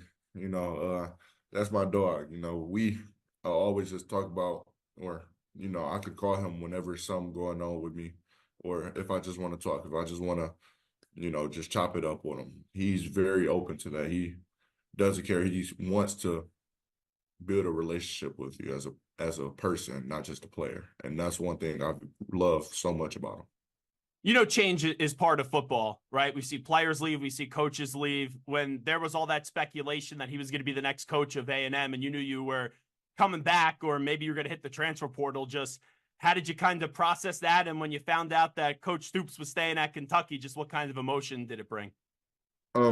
That's another part into saying, like, the relationship, because when I seen all that, as soon as I seen it, I just called him up and, like, asked him, like, are you leaving? He was like, I said that I was going to go on a visit. I never agreed to anything. And he was like, he kept it real with me. He like, I don't know if I'm going to agree to it or not. But, like, that's all that I asked is just for him to be honest. Why did you elect to stay at Kentucky? Because you could have gone into the transfer portal. I'm sure you could have got a crazy NIL deal somewhere else. But what made you say, okay, I want to continue to be a Wildcat? Just because I'm loyal to who's loyal to me. And Coach Stoops, all in all, not leaving and choosing to stay at Kentucky really showed his loyalty to the team, to the organization, and to the school. Wrapping up with Deion Walker, a few more minutes on the Zach Gelb Show as we get you set for Kentucky's football season, 115 days away, and a little college football fix. What do you hope to prove this season? Just wondering. That I just want us to get over that hump, I want teams to know, I want people to know that Kentucky's a team to be reckoned with. Do you feel like this is a team that doesn't get a lot of respect? Because I think people know you're a good team, but they think there's limitations on how good Kentucky could be. Yeah, and, I hate the back talk. Oh, yeah, Kentucky just can't never get over that 10-win season, can't never get over the hump. We're going to try our hardest to show them this year. And last thing I'll ask you, I'll end you on a fun note because, right, you're a big guy, I'm a big guy. We all know big guys. We like to eat. Let's say you're not in training, right? You're not counting the calories. You're having a cheat meal. What is the Deion Walker cheat meal? Just wondering. Man. I'll say some lamb chops, macaroni. It'll be a whole feast. How many lamb chops can you take down? Can I take down? I'd say I'm somewhere in the double digits for sure. Sure. But for me, it'd be about 3-4 lamb chops, some mac and cheese, some greens, some baked beans, some ham, just a little bit of everything. And this has been a running question on the show. This is like the biggest character evaluation I have in a human being. When you're eating wings, do you go ranch or blue cheese? Ranch. Really? Oh my! This is now 3 straight football players. Joe Alt, Braden Fisk, and now you that say that they prefer ranch over blue cheese. What is it with ranch? Because I'm a blue cheese guy. Ranch is just so good. Blue cheese tastes like spoiled milk. Oh, man. And my dad's a blue cheese guy, and I look at him every time he eats it, and I'm like, that tastes good to you? Man. That's amazing. Well, I really enjoyed our conversation today. Good luck this upcoming season, all your future goals. Thanks so much for doing this, Deion. There he is, Deion Walker. That's why he's going to be a bust in the NFL. It's because he likes ranch over blue cheese. I think that's how I'm going to start to evaluate youngsters that, and it's weird me calling someone a youngster. Man, I sound really old there. And I'm kidding, obviously, when I say this. But that is a big character evaluation for me. Ranch or blue cheese when you eat wings. And usually I have most people say it's blue cheese. But the analytics the last 3 times out are not in my favor. Braden Fisk, Ranch. Joe Alt, Ranch. Smart. Deion Walker, Ranch. Smart. So before I get your opinion on this, Samter, let's just get everyone on the record here. Stu, so we could do this once and for all. Obviously, I am team blue cheese with wings. Let's just go around the room and make sure that we're all on the same page here. Stu, ranch or blue cheese? Ranch. Really? Yep. Now, Samter, all right, so Stu just gave me the answer. His answer. Not my answer, but the answer. I feel like there are some times where Samter will egg me on a little bit and will try to take the knife and slowly twist it in my back to elicit a response. Are you genuinely, like this isn't like your Skip Bayless shtick that you sometimes pull, like are you genuinely a ranch over blue cheese guy? When I was younger, it was all about blue cheese. That's because the place I went to didn't offer ranch. They only had blue cheese. That's just what I kind of grew up with.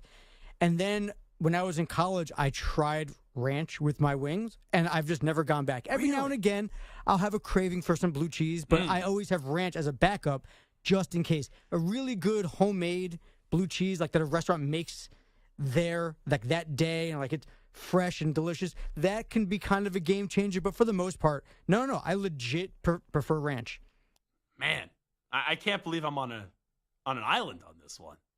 That's now Joe Alt, Braden Fisk, Deion Walker, Stu, and Samter that are team ranch over blue cheese. I think from now on, every guest and every caller that comes on this show has to answer ranch or blue cheese before they get any other questions. Could you imagine? We welcome in Andy Reid after winning a Super Bowl for the 3rd straight year. Hey, big fella, Coach Red, ranch or blue cheese? Both. What do you put on your wings? I mean, for Andy Reid, he's going to say all both. the above. Everything. All right, we welcome in the new coach of the Dallas Cowboys of 2025, Bill Belichick. Bill, you ranch or blue cheese?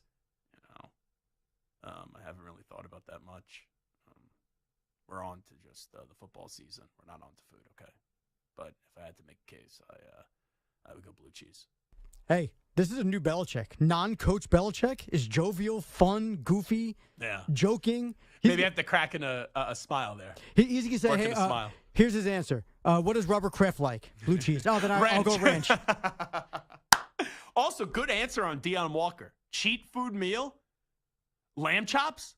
If you do Australian lamb chops, I could put down like, oh, man. You give Zach a little substance like some of the people in the YouTube chat use, I could definitely do double digits on the lamb chops. What are you talking about? What, lamb chops? No, like what kind of stuff are you talking about in the I know YouTube chat? I know what you're referring to. Oh, okay. Yeah, I know what you're referring to. We're coming up on 420, by the way, so that's like perfectly timed for Are we, or did we already? Oh, you mean the time? Yes, the actual time I of was the like, real the world. date was a couple weeks ago. Mm-hmm. So on one of the bachelor parties I went to, we hired a chef, and they made lamb chops, and they put pesto on the lamb chops. Like, I don't need anything on the lamb chops. I've seen people put Gruyere cheese before on lamb chops, which I thought was like crazy, but it tasted good. The pesto was a phenomenal touch. Lamb chops, very good one. I think I could eat with Deion Walker, unless if it's just not wings and ranch. You know, wings and blue cheese, fine, but he was saying mac and cheese and lamb chops, and he was throwing out like 9,000 things. That's how it's kind of pathetic, but that's how I evaluate if I like someone or not. How they eat. How they eat and what kind of conversations they have. If you eat well and you could have a decent conversation, that means I usually like you. All righty, it is the Zach Gelb Show on the Infinity Sports Network. There was a horrific incident last night during the Ranger game, which we have to relive. And also we got to see the Thunder and Celtics get off to good starts. We're talking some pucks. We're talking some hoops when we come on back. You're in a 5-minute break.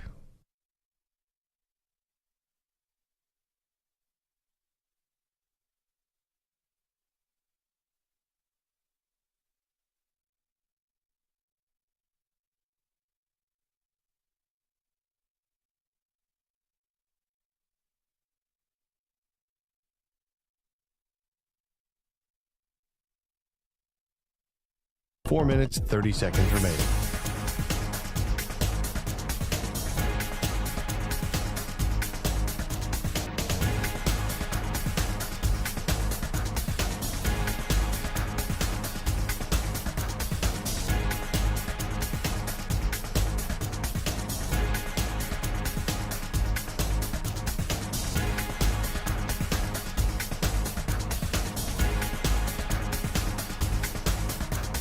4 minutes remaining.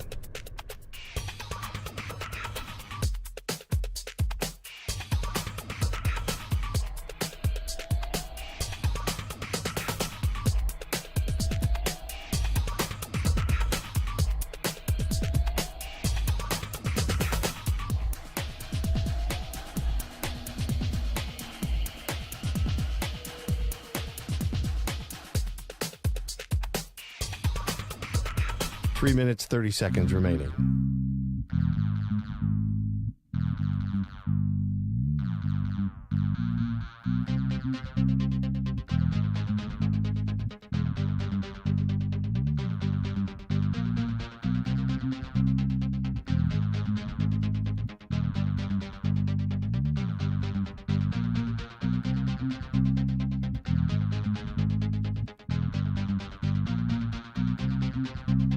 Three minutes remaining.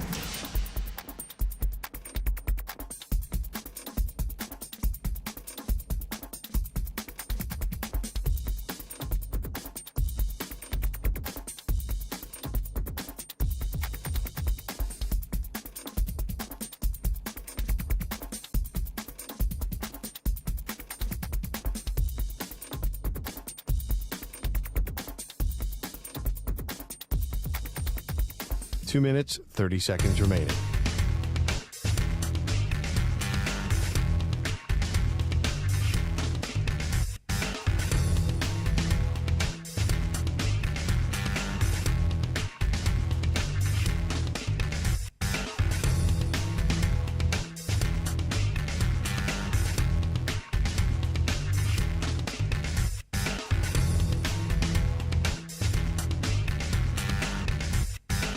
Two minutes remaining.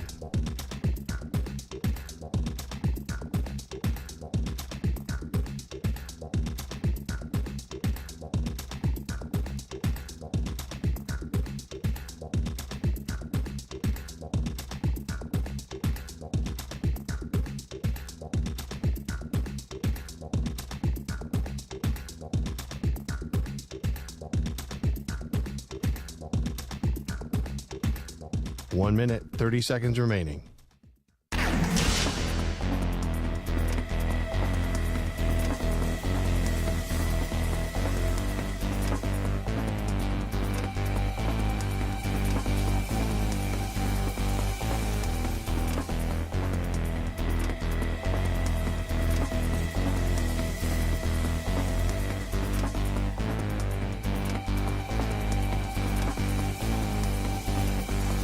One minute remaining.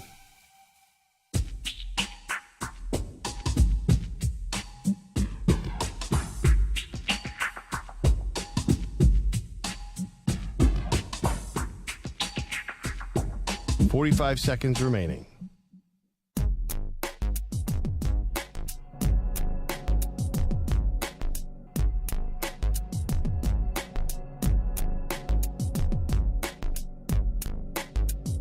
Thirty seconds remaining.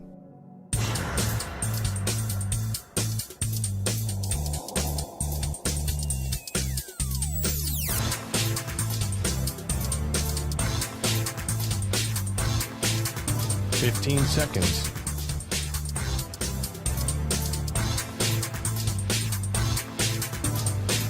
Break ends in 5 seconds.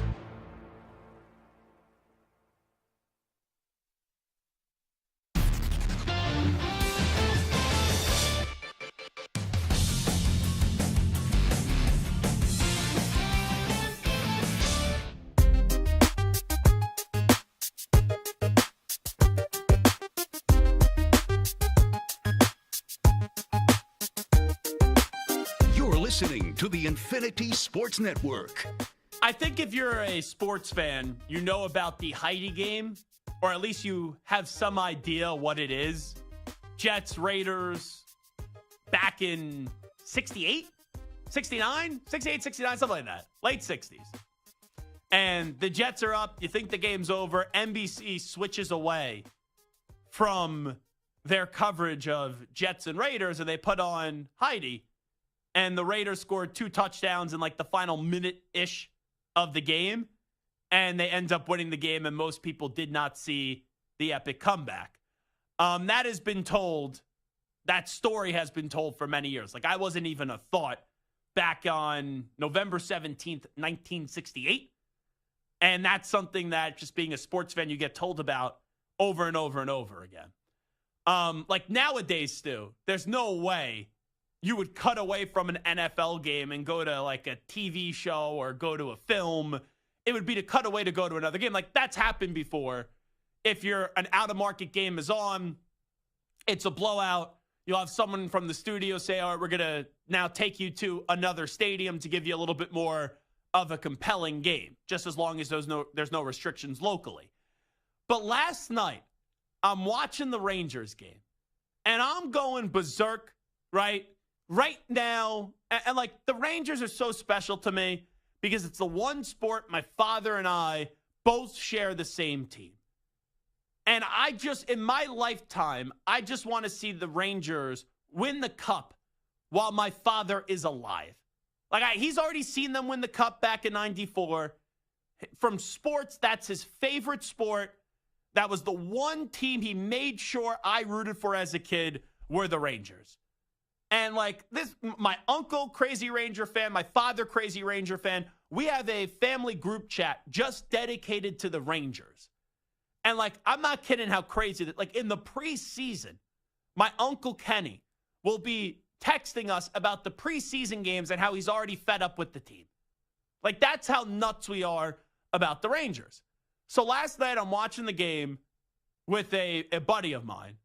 And let's just say this buddy of mine likes to partake in some festivities that may have occurred 5 minutes ago daily for some people. That's all I'm going to say.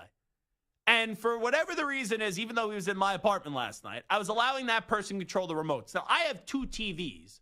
The Rangers are on the main TV, and then we had on the Mets, we had on the NBA games, like the NHL. Like, we were rotating on that other TV. Now, this was a dumb decision by me.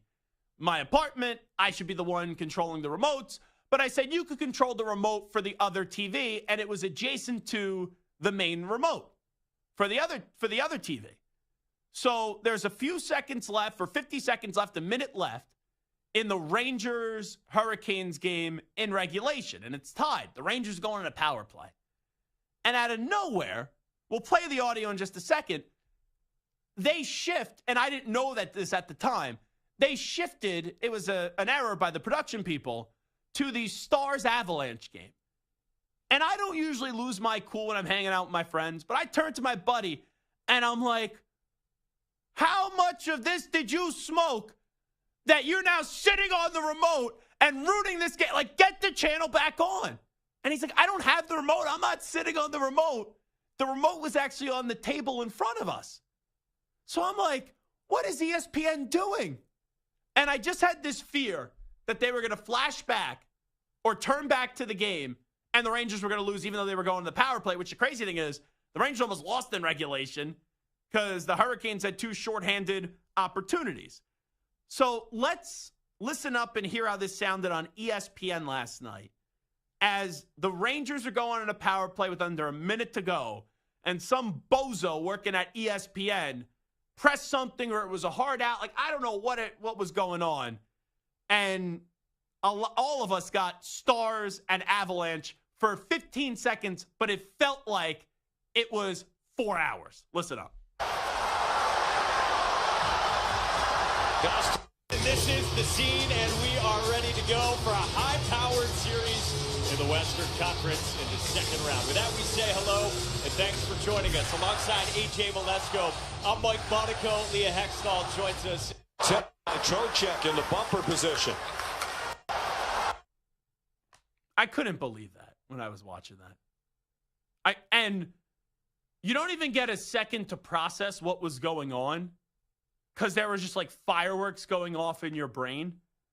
But in that moment, when it's followed up by you get to see two shorthanded opportunities by the Hurricanes, I'm like, if they lose this game in regulation, I'm blaming ESPN. And I've said this for the last 2 years, last 2-3 years, however long it's been since ESPN got hockey back. Their coverage of hockey is disgraceful. The studio show, stinks. Steve Levy, terrible. John Buccigross, who a lot of people like, the way that he was doing the draft lottery, terrible. Oh, it was cringeworthy. And play-by-play, I like Sean McDonough. I like him for football.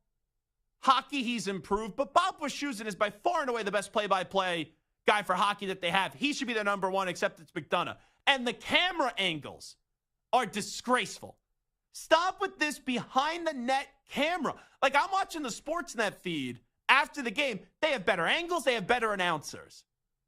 It's like ESPN is trying to cover hockey, but they do it in a half-ass way. Kevin Weeks is good. I'll give Kevin Weeks credit. But TNT, they run circles. Studio show, in-game broadcasts, camera angles around ESPN. But how ESPN can't even properly broadcast the game, and I don't know how that was messed up, but how they cut away from a Rangers game with 15 seconds left when it's tied in regulation, and the Rangers are going on the power play. I was down the bottle of tequila in the moment because I was that stressed out. Like, there is no sport, at least in my lifetime, that is more nerve-wracking to watch than playoff hockey. Football, basketball, baseball, soccer, like whatever sport you want to say, nothing is more nerve-wracking than playoff hockey. Let me ask you this, because you're probably someone that you were working. Were you still? No, you were home at that point. I was home last night when the game ended. When regulation in the final minute and ESPN botched up the broadcast. Ack is a pretty strict person here. I was. Take me inside the Ackerman palatial estate. I was splitting infinitives and dangling modifiers. So, as Vince Scully once said, I was. It's a twofold because you're seeing Colorado Dallas starting on ESPNU, and so there's no warning, and all of a sudden it's Colorado Dallas. Yeah. And now I got to go find ESPNU and I hit the guide and I'm like.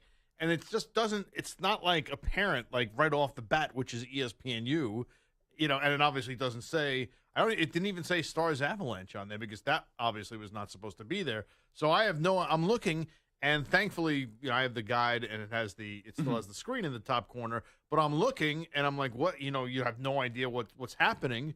And then finally it came back as I found ESPNU. A lot of people, and I understand why they're calling it it's like the Heidi game, right? Mm-hmm. But it reminds me more like the ending of The Sopranos. I said that before, too.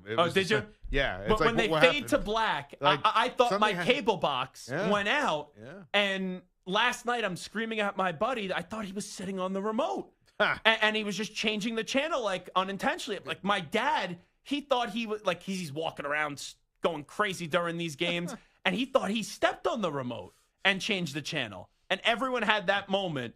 And there was another part. I don't know if you realize this, and I didn't realize it in the moment. When the Hurricanes were on one of their power plays in overtime. Hurricanes win? Yeah, it said Hurricanes win. Yeah, flashed up on the board. Yeah, I didn't know that either. So I didn't see that. I don't know if you want to comment on this. So locked in. But I've said this now for 3 years.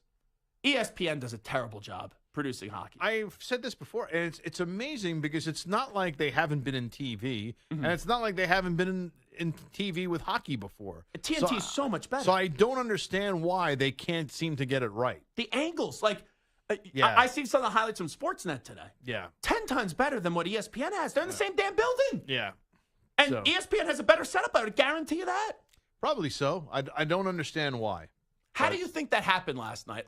Santer Stu, you guys understand more of the production side of it. Is that did someone just schedule we have a hard out here at the top of the hour? Did someone just schedule that internally? I think there's a switcher, and I think somebody made the wrong. Could you imagine being that poor guy or gal that pressed that? You'd probably get fired today, right? No, I think it's an oops, but it's a big oopsie. If the winning goal happened while they switched away, then maybe that would have happened, but. Since it was kind of 5-7 seconds and no whatever. I've worked on boards before, live game broadcasts. Have you ever done that? Were you working last night for ESPN? more on the radio side than the TV side. Mm-hmm. But yes, I've accidentally gone to commercial, you hit a button by mistake or came back from commercial too early or whatever. It happens, right? Human error happens. It's possible they scheduled it and they forgot to take it off. It's possible that he just hit the wrong button, something. But it was a quick, easy thing. As a Rangers fan, it was not quick. It's 15 seconds. Felt like 9 hours. I think it was less than 15 seconds, and it certainly probably felt like that, but nothing crazy happened in that time period. Had the winning goal happened, different story. But you're it was also, like you're 8 also seconds. in the middle of the height of intensity in the game, and you're so locked in. You just get a power play too. Yeah, and you're sitting there because you don't know. You have so many emotions that's going through your head. First of all, A, I'm in the game. B, something can happen. C, where the heck do I find the game? But look, in fairness, there's a lot that goes on in those control rooms, and maybe it was just very hectic and somebody got the wrong signal. I'm not an in fairness guy with this one. I'm just trying to be an in fairness guy. There could be, or somebody just heard it wrong. No, we're going there, but that's pretty bad, though. That's very bad. Very, very bad. All I can hear is Christopher Mad Dog Russo. Remember when he asked Al Dukes, the legendary producer for Boomer and Carden, Boomer and Geo, do you even like sports? I feel like whoever's running that board, do you even like sports? Do you even know about sports? You can get that too. I mean, it is possible. Not someone just had to say, "Oh, guys, we're supposed to switch. The game's starting," not realizing that we're in about the game that's going to eventually go to 1 overtime, let alone 2. So there you go. All right, or not. We'll talk some hoops. Yeah, there's some shorthanded opportunities at the end. Rangers got to clean that up. Anyway, we will get to the NBA next. Rick Kamla, Sirius XM NBA Radio, will join us. Update time first. Here's the Ackman, Rich Ackerman. Infinity Sports Network, Sports Flash. Well, only one game in the NBA playoffs tonight with the Pacers and Knicks in the spotlight at Madison Square Garden, Game 2. The Knicks rallied to win the series opener, led by Jalen Brunson, who posted his 4th straight 40-point playoff game, joining some elite company, but insists that certainly was not on his mind. You told me at end of the 3rd quarter I had 22, I was going to finish with 40. I would be kind of slim considering how the game was going on. So I don't think about it at all. I think, what can we do? How can we be aggressive? How can we attack? And where can we get the best advantage for our team? Only Jerry West, Bernard King, and Michael Jordan have achieved that milestone. Baseball today, the Phillies' 7-game winning streak is over. The Blue Jays defeat Philadelphia 5-3 in the series finale in 10. It was the Guardians over the Tigers 5-4 on Brian Rocchio's game-winning single. Joe Adell homered and knocked in a pair as the Angels knocked off the Pirates 5-4. Mets and Cardinals were rained out. Teoscar Hernandez has a home run, and the Dodgers lead the Marlins 3-1, top of the 7th. The Rangers in front of the A's 4-2, top 4. Marcus Semien with a home run for the 2nd straight day. Padres 3, Cubs nothing, top 9. Brewers trail the Royals 6-2, top of the 9th. I'm Rich Ackerman. The Infinity Sports Network is on your smart speaker. All you have to say is, play Infinity Sports Network.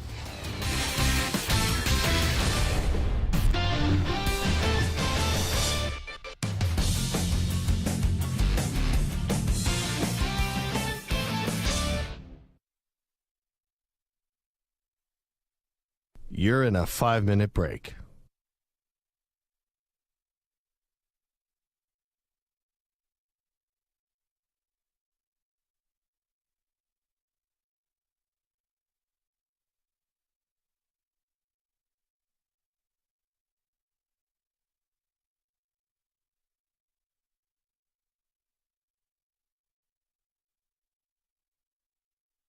Four minutes, 30 seconds remaining.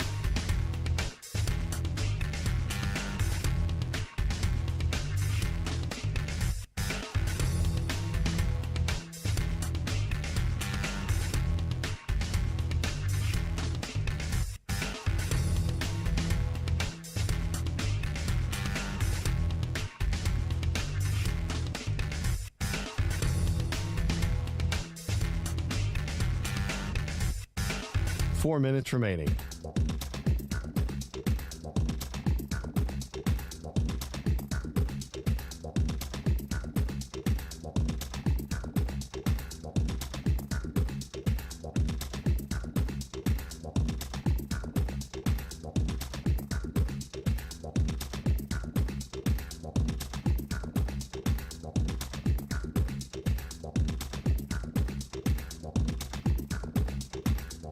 Three minutes, 30 seconds remaining.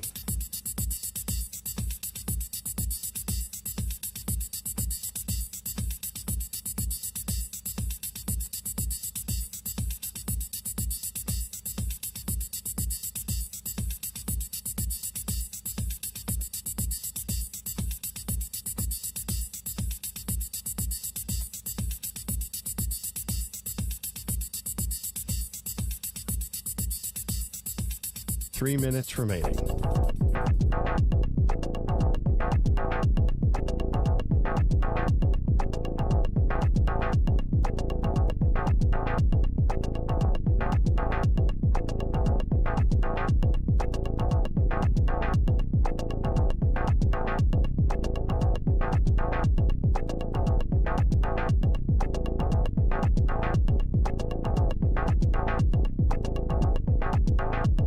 Two minutes, 30 seconds remaining.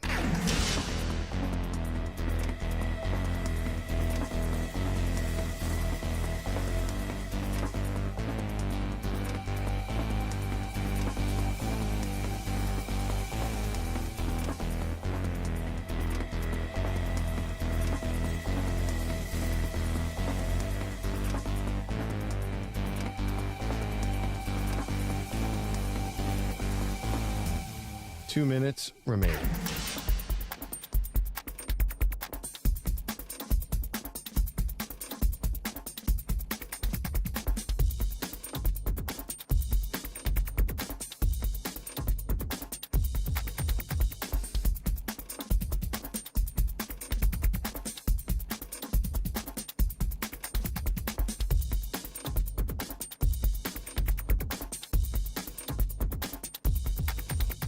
One minute, 30 seconds remaining.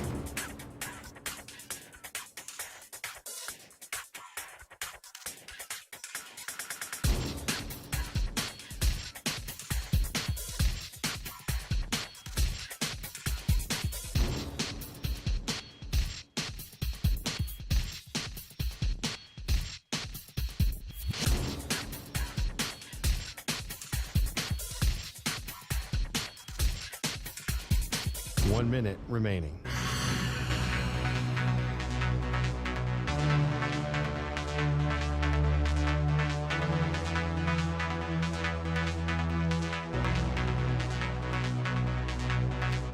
Forty-five seconds remaining.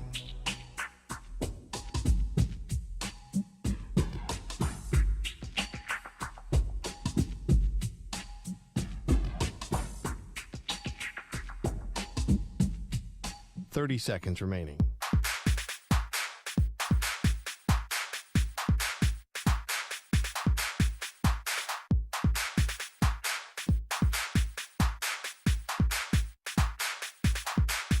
Fifteen seconds.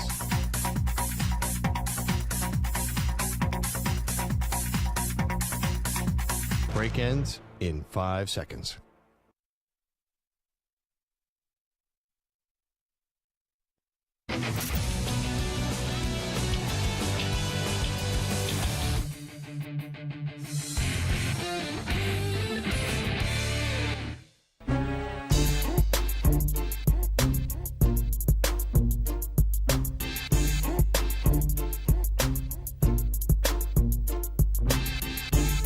Listening to the Infinity Sports Network. All right, it is the Infinity Sports Network. It is the Zach Gelb Show. We should be joined in a few moments by Rick Camlin. He does a great job for Sirius XM NBA Radio, as you can listen to him throughout the week. Last night in the association, you had the Oklahoma City Thunder and you had the Boston Celtics. Both get victories and both go up 1-0. And there's now a concern about the health of Luka Doncic to be dealing with that knee sprain. And you can just see with the Boston Celtics that they're just a better team than the Cavs. And this series, at most, should only go 5 games. And when you take a glance at the postseason so far, Boston, I don't think anyone's going to be able to defeat them in the East. Pacers, we'll see if they could draw even with the Knicks tonight, who now are going to be without Mitchell Robinson. But in the West, man, the surprise, and you knew that team was going to be able to compete and make it a good series, but I didn't think they'd be up 2-0, is Minnesota taking a 2-0 series lead up against the defending champion Denver Nuggets. Someone that covers all things NBA is Rick Camlin. Always love talking to him. You can listen to him weekdays on Sirius XM NBA Radio, and he's kind enough to join us right now on the Zach Gelb Show. Rick, appreciate the time as always. How you been, my friend? Hey, Zach, what's up, man? Happy playoffs. Yeah, thanks so much for joining us today. You know, we opened up the show with this today. Just in the postseason, who have you been more impressed by? Is it Jalen Brunson or is it Anthony Edwards? It's a great question. Me and Antonio Daniels on Give and Go on NBA Radio, I may get us into a Brunson v. Edwards thing tomorrow because we were talking about, guys that have enhanced their narrative and reputation in the playoffs. And I brought up Jalen Williams off the game he had last night, the fourth quarter he had last night, should I say. The body of work this season, one of the most improved players, all that kind of stuff. I mentioned distantly Paulo Banchero, obviously showing well in that first-round loss. And I did mention Ant-Man and Brunson, and we went down that road, and AD was like, it is definitive that these two guys have done more. So it was a really fun conversation for us to have, and I definitely see it the same way. These are the two it guys in these playoffs. So the conversation maybe tomorrow on Give and Go will be, who has done more? Okay, we agree, Brunson and Edwards, but which of these guys has done more to enhance their narrative and their reputation? So that's to come. But I think in terms of who's been more impressive, I got to say Anthony Edwards, man. Like what he's doing is impressive, but what Ant-Man is doing, he's got the chance on the ropes 2-0, going back to Minnesota for 3 and 4. I mean, the odds are like 90 to 95% that Minnesota's going to win this series now. Zach, Minnesota's going to beat the champs, man. Like, this is crazy stuff, okay? Like, long series, like maybe, Denver wins, or, Minnesota wins in 7 or something like that. Like, okay, but what we're looking at right now is they may get out the brooms on the Denver Nuggets, okay? I did not see that coming in a million years. I did not see the incredible shrinkage of Jamal Murray right now. And it's really born of the defense being played on him. They're completely putting a blanket on him, Zach. He can't do anything. He can't make passes. He can't even get shots off. That's how dominant the Minnesota defense is. And he lost his mind and threw the stuff on the court and got fined $100,000. He should have got suspended. By the NBA and all that. But I say Ant-Man. Rick, do you think he should have got suspended? I thought he should have got a game for that. Most people do. I don't disagree with you, Zach, but I was okay with the NBA going 100K. We took a ton of calls on this today, and literally every single one of them said Murray should be suspended. I get it. It did not raise to the level of that for me. And we don't really have precedent on this. So this is kind of brand new. We've talked about loosely the Steph Curry mouthpiece incident in the 2016 finals in Game 6. He was fined, not suspended. You're throwing something, but this was Murray throwing 2 objects at the refs and or the court, okay? Have we done this before? Have we been down this road before? I'm not sure we have, Zach. So it's uncharted territory. But ultimately, it's not Draymond Green kicking Steven Adams in the groin or stomping on Domantas Sabonis. And I don't mean to bring him up. I'm just bringing up, like, violent, really nefarious stuff. He threw a couple of objects on the floor. It was stupid. It was immature. It was dangerous. I acknowledge all of that. It just didn't raise to the level of a suspension for me. And I believe 100K is the max fine that they can give. And I was at peace with it. I know most of the basketball world is not. Rick Kamla here with us. Just getting back to the Edwards-Brunson conversation. I'm with you. It's something that Brunson hasn't done. But Edwards being up 2-0 against the Nuggets is absolutely insane. Is Denver just going to give up here? Like I said the other day, I put Minnesota winning this series in 6. Do you think it's over a little bit quicker than that? I mean, like Minnesota's got a hammerlock on a series like I've rarely seen in my life, Zach. And I can only speak for myself on that. And I know you've been a hoop head and covering basketball at a very high level for a long time. This is as shocked as I have been after 2 games of a playoff series in my entire life. Wow. I literally cannot believe that the Denver Nuggets, and they got humiliated. They got bossed. They got played under their floor. I don't regret any of these things that I've said, Zach, but I've said things this year like Nikola Jokic is the best player in the NBA. Him and Murray are the best duo in the NBA. Nikola Jokic is unstoppable. That duo, that 2-man action, especially in the fourth quarter when they get their scalpels out and just go surgical on you, okay? Unstoppable. And then you've got the Gordon layer and the Porter layer and the KCP layer, and they've got the best starting 5 in ball, even better than Boston. I don't regret any of these things that I have said, Zach Gelb. I've said that the Denver Nuggets are going to repeat as champions, okay? And I was wrong about only one thing, because I stand on everything I said with that against every other team but one, Minnesota.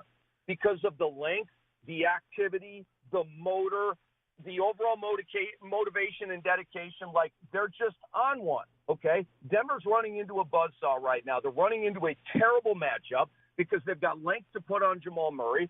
They've got the guys to scramble so you can actually double-team Jokic and then scramble back to an open shooter, and he's really not that open, okay? That's how good they are at guarding jump shots in the perimeter right now. It's one of the best perimeter defenses I've ever seen in my life, Zach. This is historic stuff. The last time I got vibrations about a defense like this was the Ben Wallace no-fly zone Detroit Pistons back in 2004 when they beat the Lakers 4-1. We got to go back 20 years for that, Zach. Talking to Rick Kamla for a few more moments on the Zach Gelb Show on the Infinity Sports Network. How concerned are you with the health of Luka Doncic? That's been a big topic today. I'm concerned. He looks to be about 75-80% to me. And on defense, it's a real problem. On offense, Zach, he knows where he's going, right? And he can control his movements, and he can measure it, and he can decel and go up for his shots, and he can do all that stuff. It's on defense. It's changing ends. And I'm seeing this with Donovan Mitchell as well. His knee is jacked up. He looks really good offensively because he knows where he's going. But then when you get him on skates on defense, he really doesn't want to party with that right now, Zach. And so he's dying on screens, and he's not. I don't want to say he's afraid. I just don't think he trusts the ability to open up right now and get that gate fully opened up like in a full court situation. And if Donovan Mitchell doesn't have that, like he's, at a much diminished rate than 100%, I'd probably put him at about 75%. It's a huge concern for the Cavaliers, who are cooked anyway. They're playing Boston, let's face it, right? And especially without Jared Allen. But the Luka thing, Zach, I thought it was game on, man. I'm disappointed. And I thought a little bit of time between the LA series and this series would have Luka looking better and feeling better because, you watched. He was like laboring and walking slowly and looking down at his knee in the first series. So I was hoping for a better look here.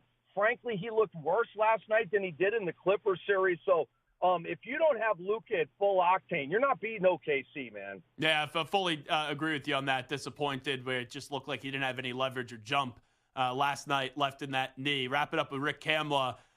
Pacers and Knicks, I'll be in the building tonight. Mitchell Robinson now going to be out 6 to 8 weeks, so his season is over. What do you expect here in game number 2 as the officiating, unfortunately, was front and center in game 1?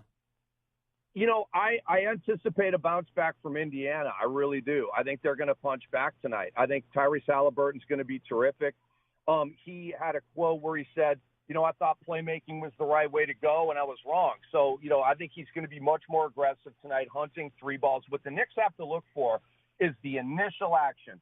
You got the 1-5 pick and roll with him and Turner, and right when he comes off of that initial screen and that initial, dribble off to the right, I'm going to be ready for him to pull up at that point because he probably still doesn't want to drive every time, right? So if you're hunting and exploring, it's going to be the come off the screen pull up, the 1 dribble pull up, the 2 dribble pull up. And so I think Hallie would rather test the 3 line and see if he's got it. Okay. So I would really guard the 3 line if I were New York tonight, but I look for New York shooting was incredible in game 1. With Hard, with Dante, with Brunson. I think that's going to come back to earth a little bit. Brunson's on a heater with 4 straight 40s. Is that going to continue? I'm sorry, I don't believe it will. Just the law of averages. And I'm a big Brunson guy, Zach. So I just think you've got a real bounce-back factor with Indiana. You've got a real sort of come-back-to-earth factor with New York. And it was a very, very close game, as it was in game 1. I got Indy tonight. Last thing I'll ask you, Rick Kamla, only got a minute left here. Out of 100%, where's your confidence that the Boston Celtics will win the NBA championship this year? Well, it actually rose a lot, Zach, with what Minnesota's doing to Denver, because I was pretty sure that Denver was going to beat Boston in 7 games or 6, something like that. Well, now if it's Minnesota-Boston, I don't know. And frankly, that's advantage Boston, okay? They've been cooking everybody all year. The one team that I've perceived that they can't cook is Denver, okay? And look, Minnesota, this may be their year, Zach. And so the percentages raises for Boston, but it's still not 100%. especially with Porzingis, right? We don't know if he's going to come back. And, Zach, just quickly, if Porzingis can't play and if the Knicks play Boston in the East Finals, I'm probably going to be picking the Knicks. Interesting. Well, hey, Rick, we'll be talking to you throughout the postseason. We appreciate the time as always. Thanks so much for doing this. Have fun at the game. You got it. Thanks so much. There he is, Rick Kamla, joining us on the Zach Gelb Show on the Infinity Sports Network. Now, those are really the storylines right now in the NBA. It starts with Minnesota and how stunning it is that they're just dominating Denver. And that's the story in the West. And, can Denver come back? We'll see OKC and the Mavs, whoever gets through. Right now, I would say it's OKC, even though I picked the Mavericks in this series. But the Luka injury and that lingering injury does concern me. OKC, Timberwolves could be a future kind of face of the NBA, but I wouldn't pick against Minnesota now. And then in the East, I would be surprised if Boston doesn't get to the finals. But will they find the way to get 4 wins in June in the NBA Finals? That's a huge question.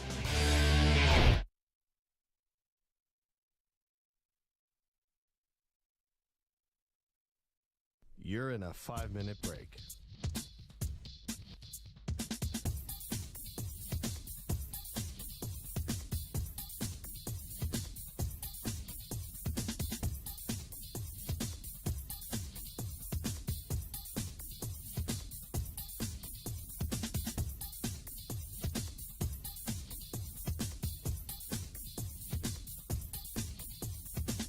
Four minutes, 30 seconds remaining.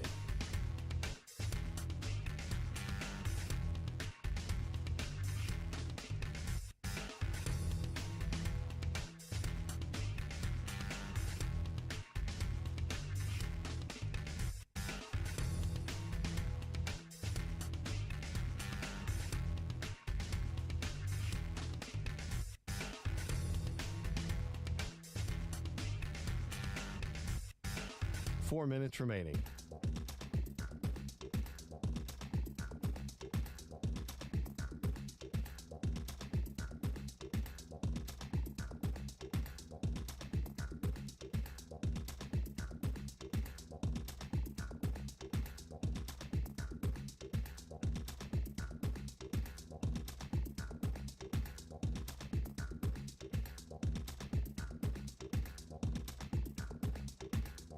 Three minutes, 30 seconds remaining.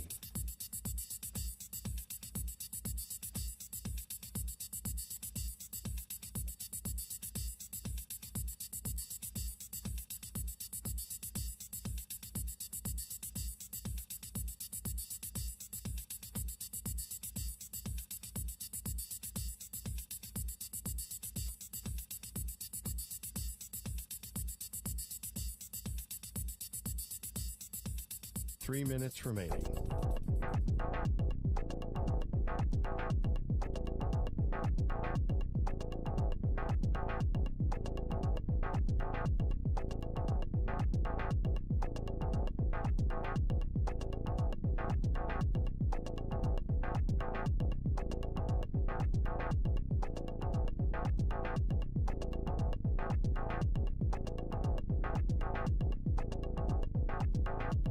Two minutes, 30 seconds remaining.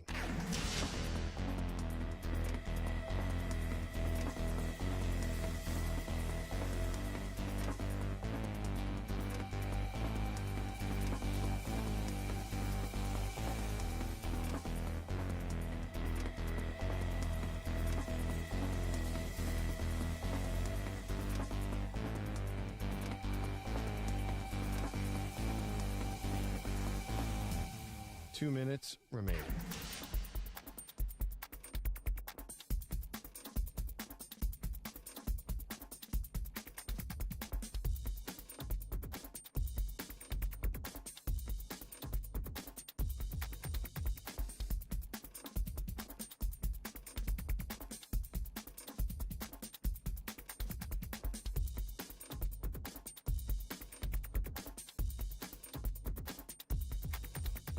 One minute, 30 seconds remaining.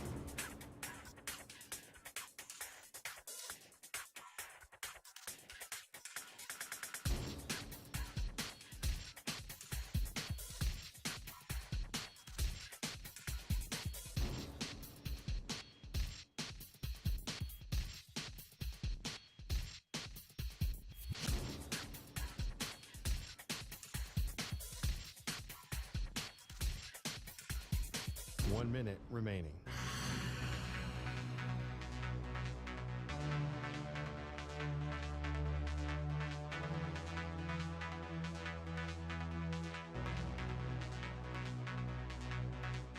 .45 seconds remaining.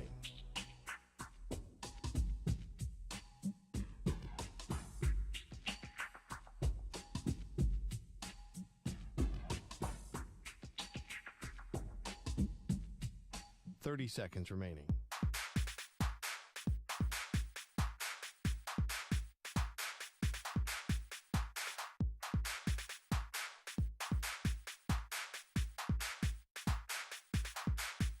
.15 seconds.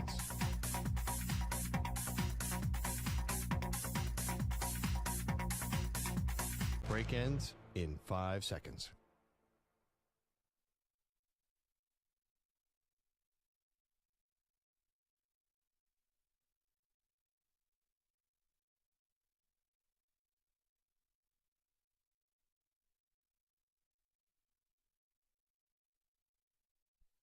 To infinity and beyond. He's live. He's nationwide. This is the Zach Gelb Show.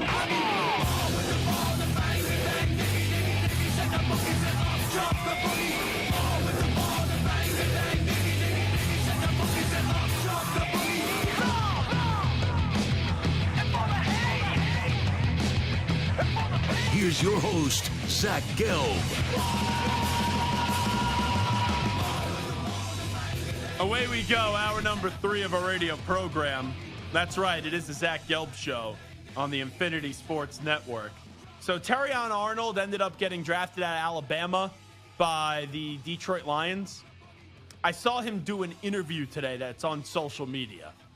And when he's doing this interview on social media, he reveals that the Raiders, I guess he just had a Raiders coach told his agent that when the Raiders were picking at 13, that they flipped a coin. And I don't know if it was heads or tails, but let's just say, like, if it was heads, it would be Brock Bowers, and if it was tails, it would be Terrion Arnold. And obviously it landed on, in this case, in this scenario, throwing out their heads because it was Brock Bowers. So I see this story, and I'm like, I wonder if that's what they just told him. Like, that can't be real.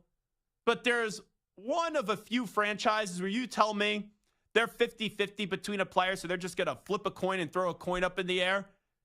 Yeah, the Raiders are on that list of one of those teams that it could be.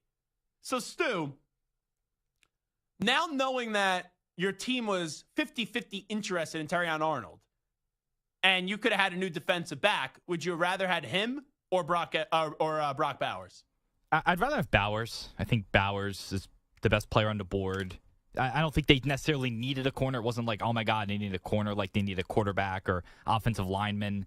But it's just now Raiders. Let's not bury the lead here. It's just so Raiders. I set that up in a nice way. Who would you rather have, Brock Bowers or Terrion Arnold?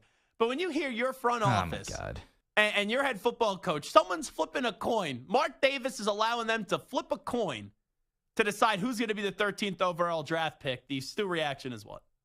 It doesn't matter who the coach is. It doesn't matter who the GM is. It's the same bleep every year.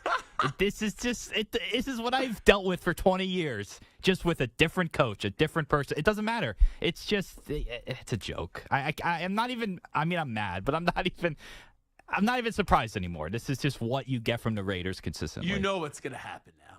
Terrion Arnold's going to go be the on next, to be yep. Mm-hmm. one of the greatest defensive backs of all time.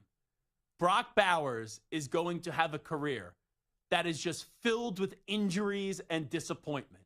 And we're going to get, what if I told you the Las Vegas Raiders could have had one of the greatest defensive backs ever, but a coin flip led to them selecting the decimated version of Brock Bowers, the coin flip.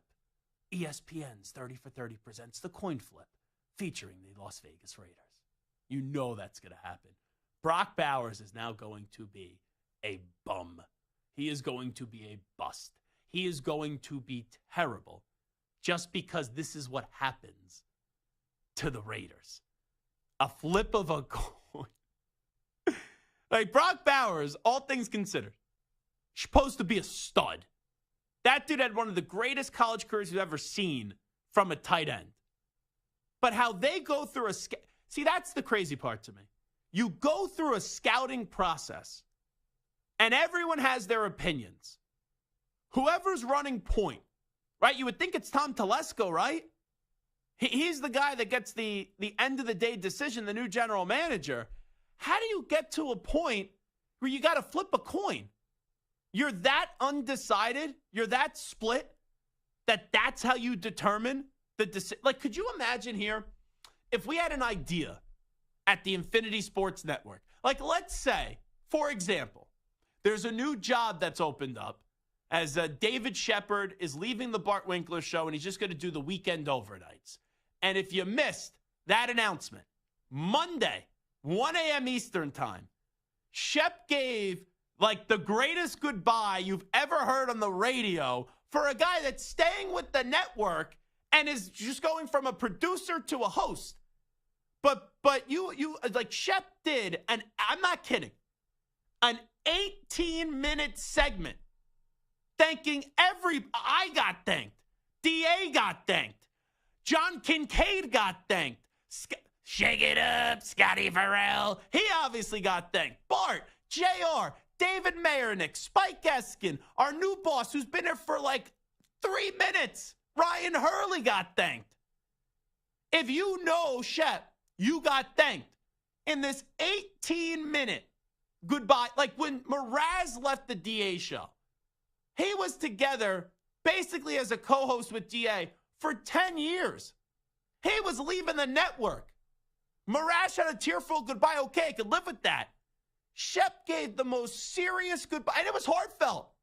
Like, I'll say it was moving. But 18 minutes to just say you're staying with the network but just going to a different time slot for something that is beneficial to your career is a lot of time. But anyway. Could you imagine him trying to give a speech to the Laker locker room? 25 minutes, 3 minutes into that speech, the guys are on their phones, going to the bathroom, playing on their computers. I know how Shep would beat Mike Tyson. He would talk him to death. He would talk him to submission. Ouch. He would just sit there. Hey, champ. How you doing, champ? All righty. You know, I'm going to thank you for just getting in the ring with me and participating. You know, putting boxing gloves on against me. Like, he would knock Mike Tyson out just because Tyson would punch himself and go, I'm not listening to him anymore. 18 minutes. 18 minutes saying goodbye. And it was like heartfelt. Like, I'm not saying it was like horrible. It was just very long. It was like too dramatic. It made me a little bit uncomfortable how dramatic it would be. But you're right. Shep in a huddle with LeBron, you would need more than just a minute timeout. You would need a lot more than that. But could you imagine, you know, who's ever applying to fill the Shep position to be the producer of the Bart Winkler show?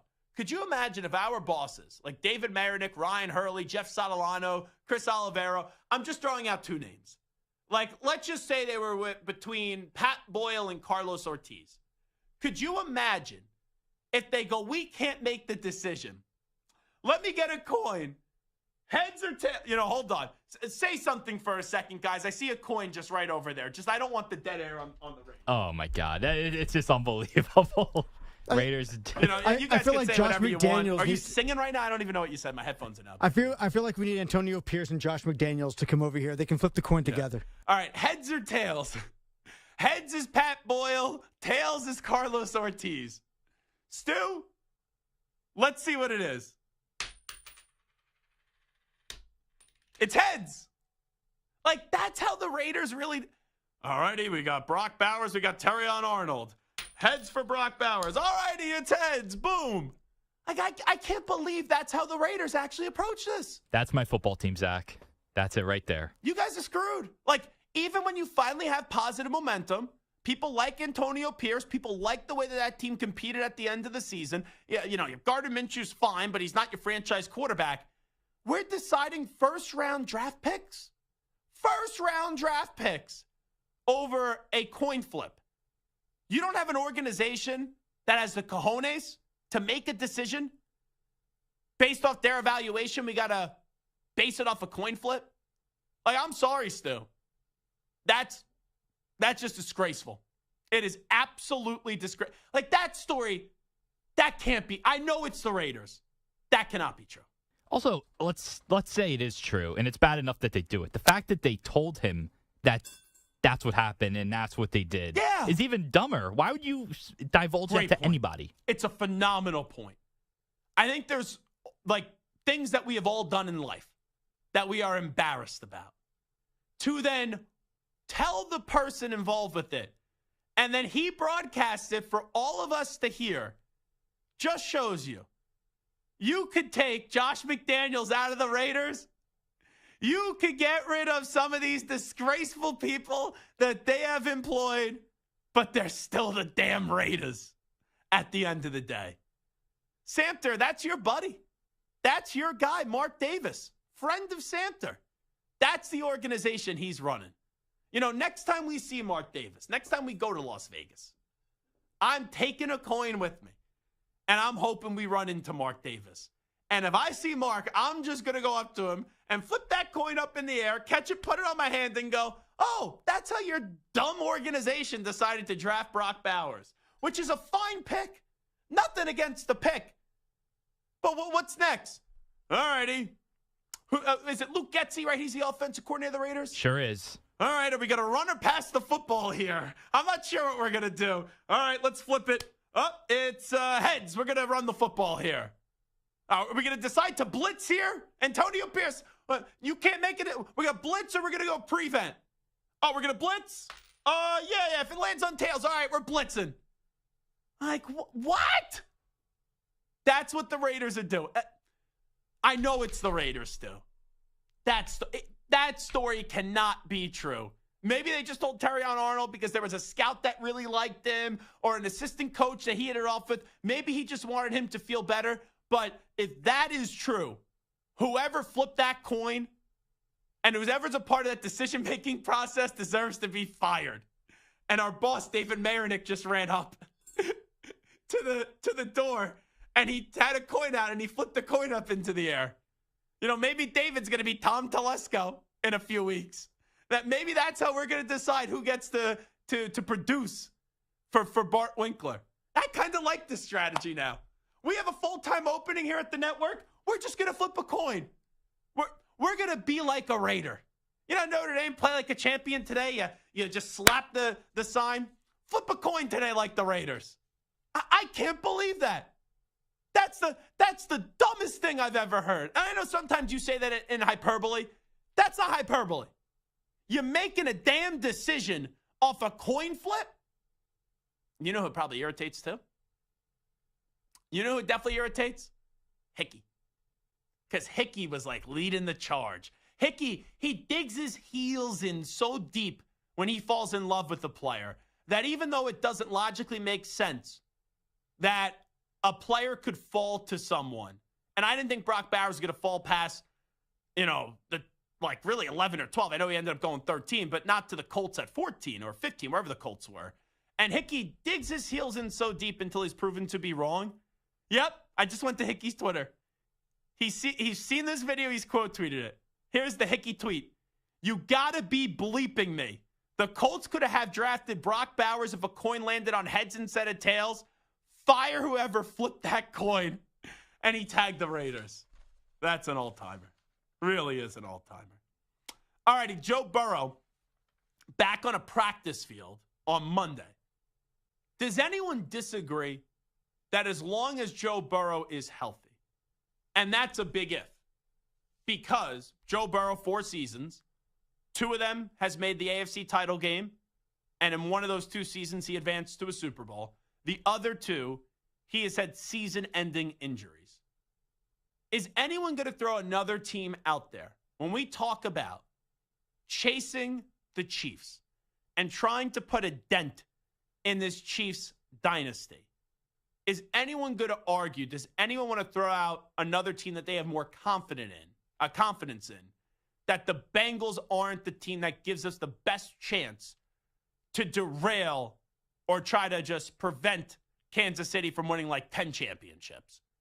Samter, I'll start you off since you are somewhat of a Chiefs fan. Well, first of all, yeah, nobody can knock off the Chiefs. But The Bengals might still be the best, but I think that the gap, if there is even a gap between them and the second team, has significantly shrunk. I'm less confident in the Bengals now than I was a year ago, 2 years ago. They've lost some pieces. They've gotten older. They've had a lot of injuries.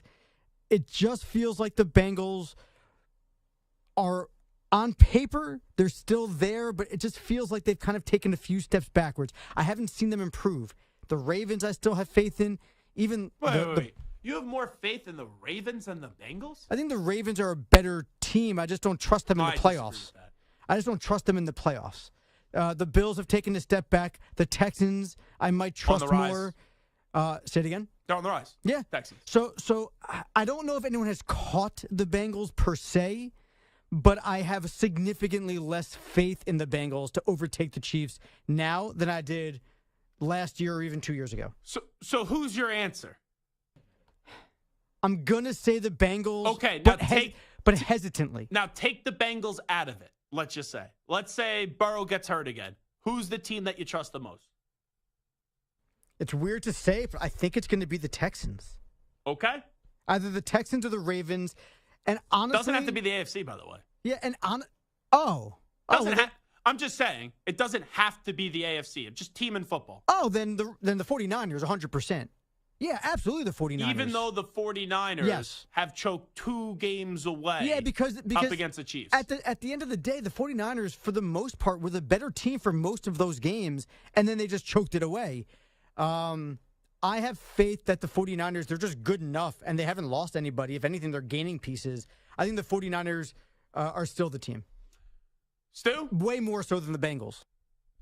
For me, it's the Texans. I think they have the best chance. They're up and coming. The quarterback's only going to get better. The roster around him is only going to get better. I think that's the team. I would still go Bengals, but take them out of the equation. I think it's the Texans. I think it's the Bengals because the Bengals have been the only team that have shown us they can defeat Kansas City. So to me, it's still the Bengals, even with the thought that T. Higgins could get traded at some point this offseason. Trey Hendrickson wants to demand a trade as well. Doesn't mean that you actually have to trade him with 2 years left in the contract. Burrow, even though they haven't got the job done yet, his window is far from being slammed shut because when healthy, we've seen this guy at one point beat the Chiefs 3 straight times in a row. So he's the second best quarterback in football. The Bengals are the second team that I trust the most in football after the Kansas City Chiefs if you talk about getting into the postseason. If I took the Bengals out of it and I just went with the AFC, I would say it's the Texans. I think Buffalo is right there still as well as they try to redefine themselves. And I think Keon Coleman's going to be a stud. And I like James Cook and I like Dalton Kincaid. And just like Cincinnati, you still have the quarterback in Josh Allen. But I would give the slight edge to the Texans because I believe C.J. Stroud will be an elite quarterback and continue to be an elite quarterback in the NFL. The NFC is a fun one, though. The reason why the NFC is a fun one, because I know it's not a 2-man race, because the Lions are a team that could easily get to a Super Bowl this year.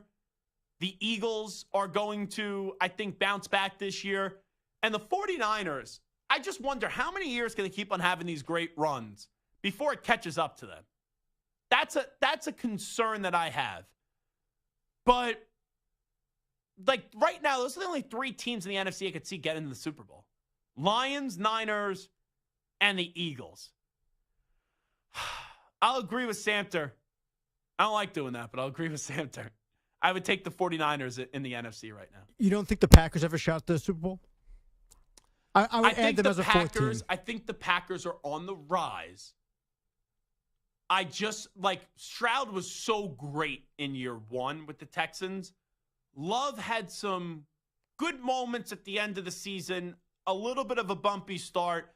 I just want to see some consistency, especially with that division starting to get really good. Bears with Caleb Williams. The Vikings, I think, got the right fit for them at quarterback in J.J. McCarthy. Like, that division right now, from top to bottom, is really, really good. I just want to see and hey, I'm not doubting the Packers. I just want to see if the Packers can replicate what they did a year ago. Do you remember early in the season when we had Kevin Harlan on, big Packer fan? Yeah. And he was like, we're just not sure if Kevin Love's or Jordan Love is the guy. And man, did Jordan Love just skyrocket from that point. Personally. Yeah. Yeah, he definitely took that. Man, You are right, man. You're just throwing No, friend of the show, Kevin Harlan, under the bus. But at the time, he Exposing wasn't his bad wrong. take. At the time, he wasn't wrong. We hadn't seen enough from Jordan Love, and then Jordan Love just exploded, and that was it. All righty, this is Zach Gelb Show on the Infinity Sports Network. When we come on back, one former, I guess he's a former NBA player now, says that NBA players, there's about 30 of them that could play in the NFL. We'll get to that next. You're in a 5-minute break.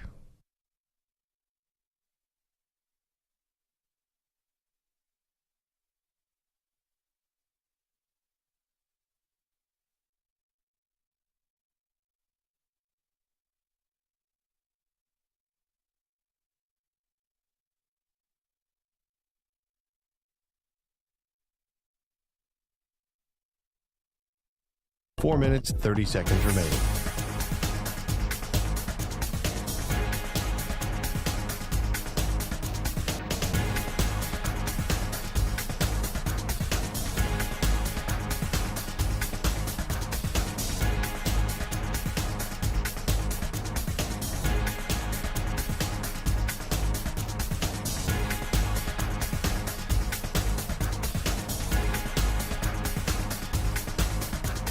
Four minutes remaining.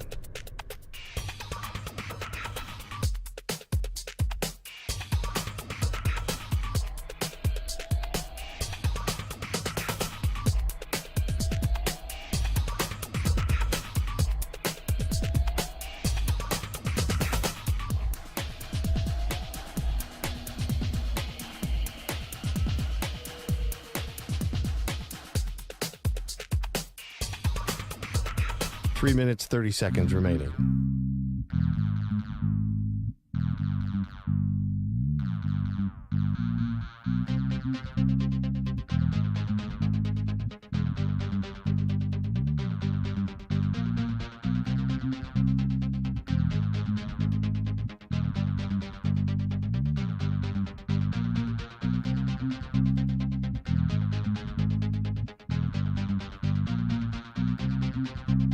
Three minutes remaining.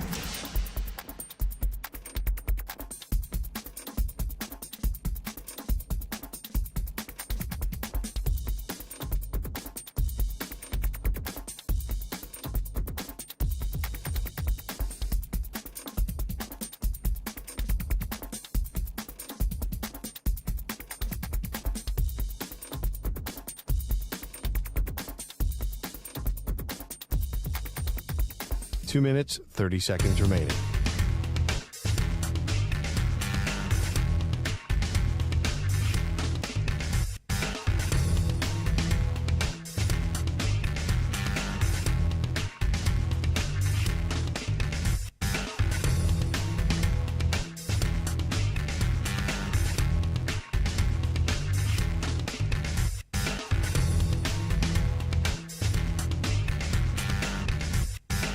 Two minutes remaining.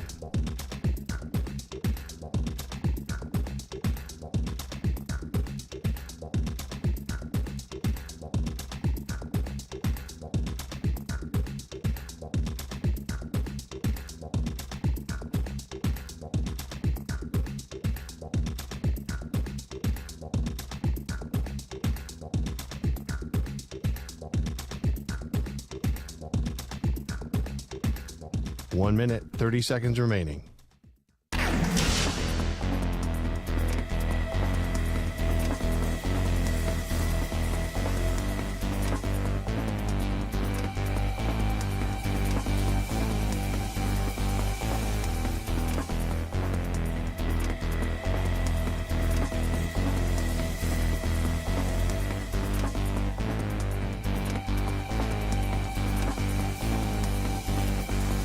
One minute remaining.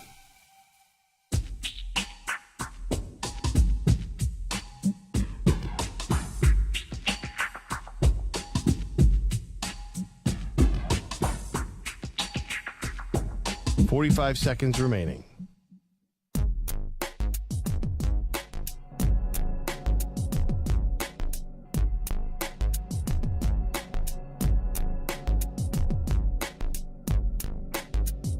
30 seconds remaining.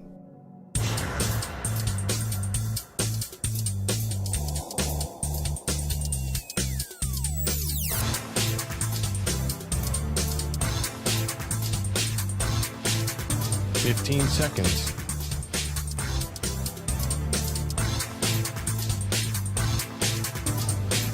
Break ends in 5 seconds.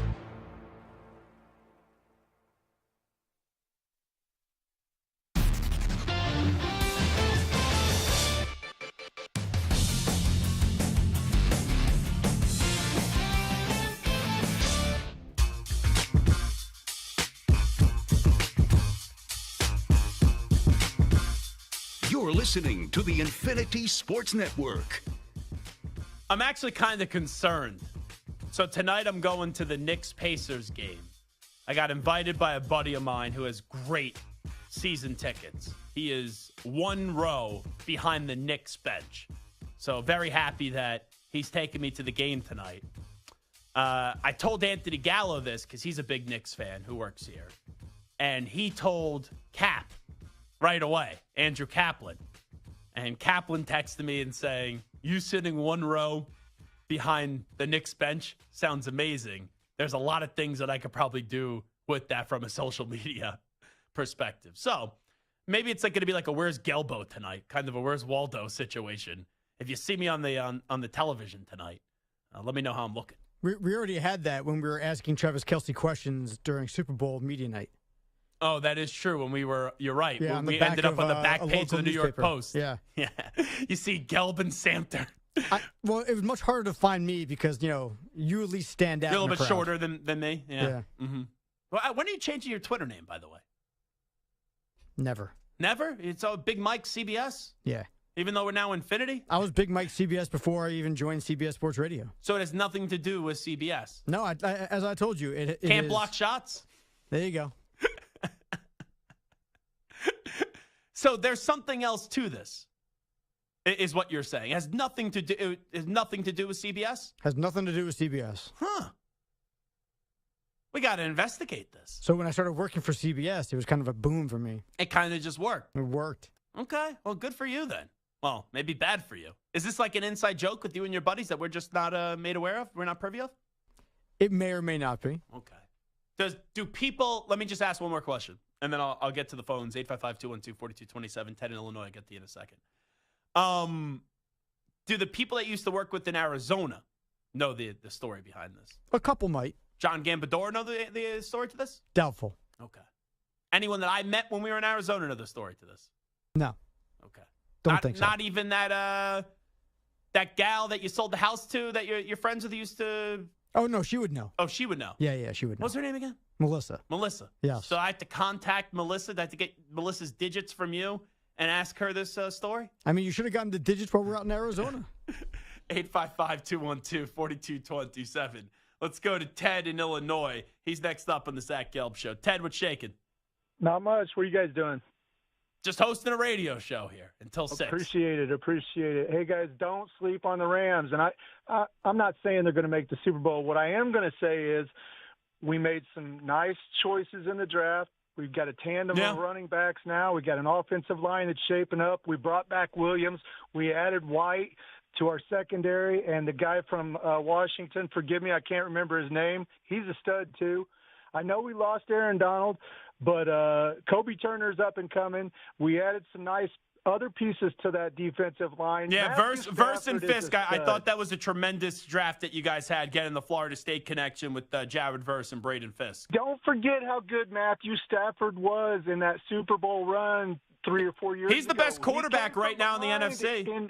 In the last 3 games, the Super Bowl, he beat Tom Brady, and the 49ers. We hadn't beat the 49ers in forever. Matthew Stafford's a stud, and everyone forgets about him. I'll shut up and let you guys do the talking. No, I appreciate it, Ted. Guys. That's the only thing. I probably would have picked the Rams to go to the Super Bowl this year, right? Because everyone is like, it feels like when you're picking a Super Bowl this year, most people are probably going to take, I would say in the AFC, one of 3 teams.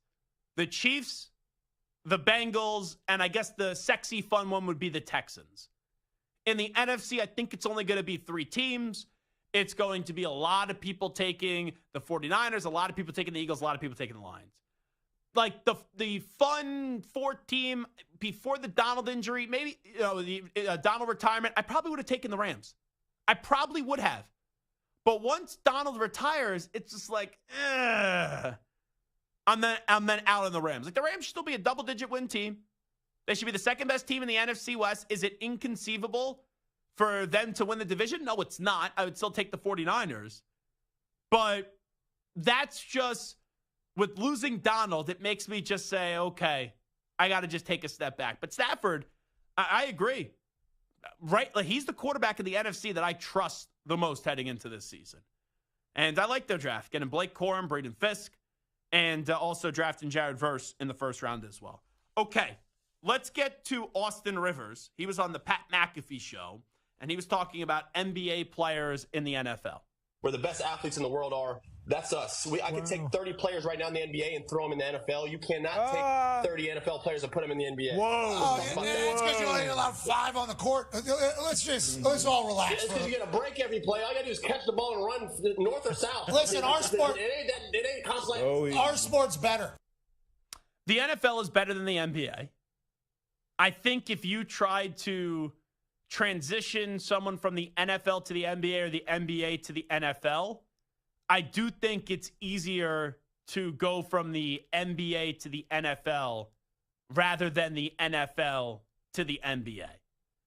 I don't know if there's 30 players right now in the NBA that would have a lot of success in the NFL, but the 2 players that I thought of right away would be Anthony Edwards, and then I think this guy would be a good slot receiver, but like he would be listed as a tight end, and you would just put him in the slot, how they use a lot of times of the tight ends, because I don't think his blocking would be good.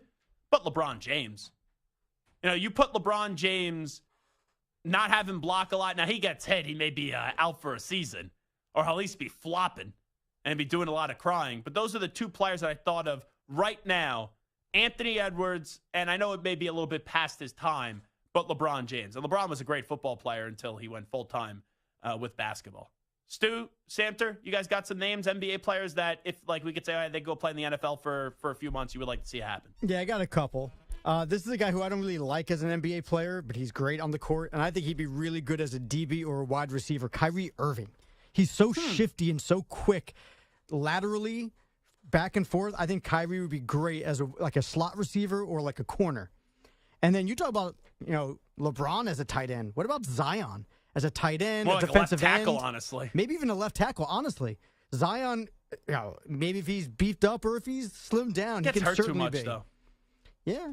I mean, listen, maybe a little bit of NFL nutritional training will get him a little bit more beefed up and healthy. I don't want to steal Stu's name, so I won't in case this is his name. But Stu, do you have a name or two? I have one. He's only 6'2", but I think that with his speed and his jumping ability, he could be either a cornerback or a wide receiver, and that's John Morant. I think he would be a great playmaker in the NFL.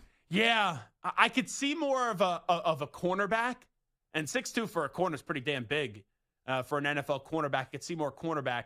When you said Kyrie, I could not see Kyrie playing in the NFL. Russell Westbrook, I can though. I could see Russell Westbrook.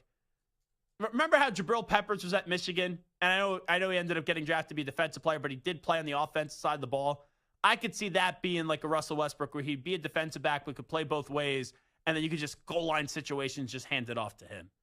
But man, the one that I'm laughing the most about, just when you go through this, is Zion Williamson. I could see him being a tackle. Yeah, tackle for sure. Now, there's another name that you wouldn't think of. Jalen Suggs was a 3 to 4 star recruit, depending on what site you go to, as a dual threat quarterback. Got offers from Georgia, Ohio State, Iowa, Michigan State, Nebraska, and others as a dual threat quarterback, ranked as a top 350 player in high school football. Victor Wembanyama. I know everyone's going to say no right away. And you're going to say, his body's too fragile, all that. Just to stand right in front of the field goal post. And as the ball is coming down, he goes to Dikembe Mutombo, no, and wags the finger. Can you do that? I don't know. Can a player stand back there? Because we've seen guys like Chris Davis in the kick six return a missed field goal for a touchdown. Can a player jump up and try to reject it? I don't know, but I would try it. At least make them outlaw or make that a rule that you can't if it's not. 2 tweets here right before we get to Bart Winkler. Ross Matlock says, if Brock Bowers ends up being great, then a quarter has made more good decisions for the Raiders than Mark Davis. That's a pretty damn good line there. And also, what was the other thing that I wanted to get to? Oh, Largent asked me, Zach, are you going to go after Reggie Miller tonight? No. Like, basketball, I grew up as a Jason Kidd fan. And then Jason Kidd left the Nets as a coach, and I was like, ugh, I'm so over the Nets. And the NBA product hasn't been great. I enjoy going to games and watching basketball, especially during the playoffs. I've enjoyed this Knicks team just because I know Leon Rose and his family. So, yeah, I'll root for the Knicks over the Pacers tonight, but it's not like I'm going to be miserable if the Knicks end up losing the game. And if I see Reggie Miller, I'm not going to be like, hey, Reggie, welcome back to the Garden, you a-hole. Like, no, I'm just not going to do that. So, Bart Winkler will join us on the other side for Winkler Wednesday. Let's get the latest Infinity Sports Network update in with the Ackman, Rich Ackerman. Infinity Sports Network Sports Flash. Well, the Pacers nearly stole one in New York Monday, but couldn't hold on down the stretch. So tonight comes Game 2 with Indiana looking to even its series with the Nets, as star Jalen Brunson led all scorers with 43, an historic fourth straight 40-point playoff game for the Knicks star. While on the other side, Pacers all-star Tyrese Halliburton had only 6 and tipped his cap to the Knicks D. I don't want to take away from what they do defensively. They're a really good defensive team with a lot of different weapons, and we all know Tibbs is one of the best defensive minds for the last decade plus, so it's adjustments that I have to make and we have to make as a group, and we will. Shohei Ohtani's interpreter, Ipe Mizuhara, has agreed to plead guilty to federal charges of bank fraud and also false tax returns. He could receive as much as 33 years in prison. The Dodgers today defeated the Marlins by a score of 3-1. Teoscar Hernandez with a home run for LA in the win. Dylan Cease went 7 scoreless, struck out 12, allowed 1 hit. The Padres blanked the Cubs 3-0. The Royals topped the Brewers 6-4. Guardians edged the Tigers in 10, 5-4. The Phillies' 7-game winning streak ended with a 5-3 loss to the Blue Jays. And the Angels defeated the Pirates 5-4. Pittsburgh calling up top prospect Paul Skeens. I'm Rich Ackerman. The Infinity Sports Network is on your smart speaker. All you have to say is play Infinity Sports Network.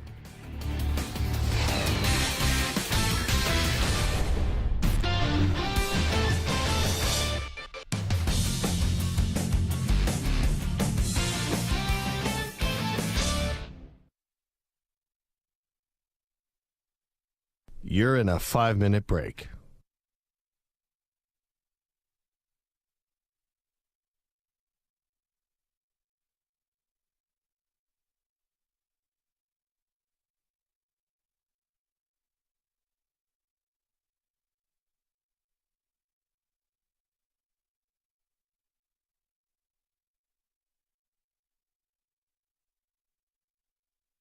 Four minutes, 30 seconds remaining.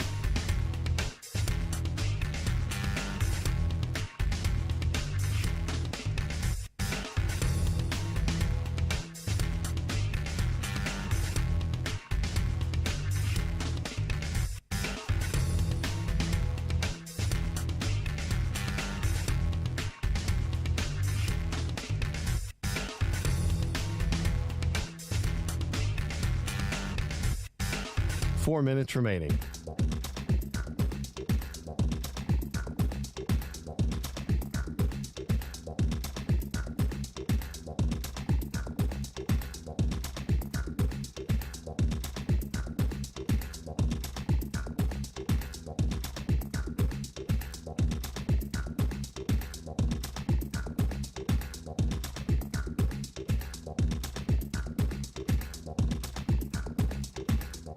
Three minutes, 30 seconds remaining.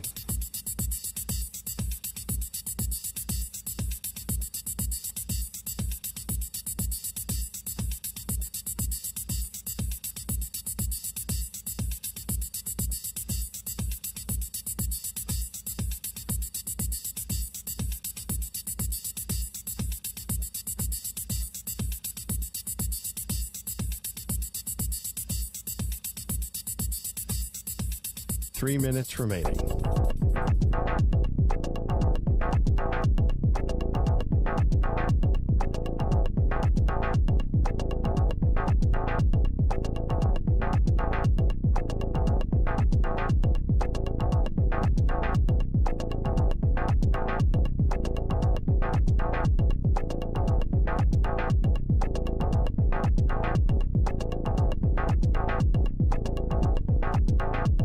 Two minutes, 30 seconds remaining.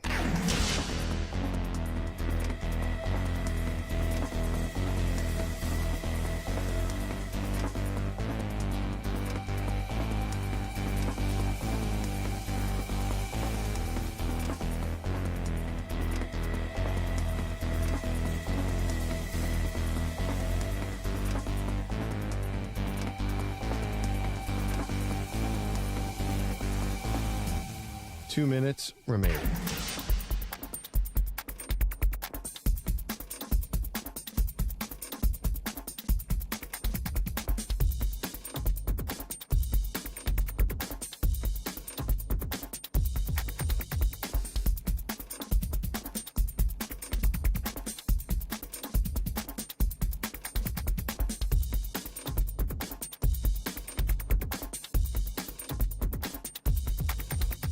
One minute, 30 seconds remaining.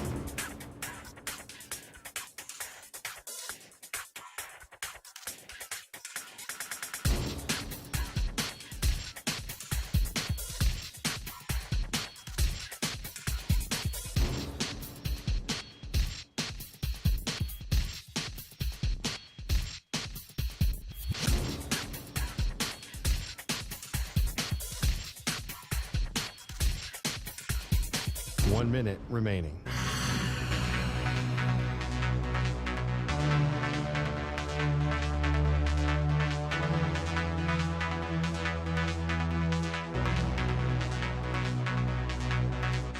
Forty-five seconds remaining.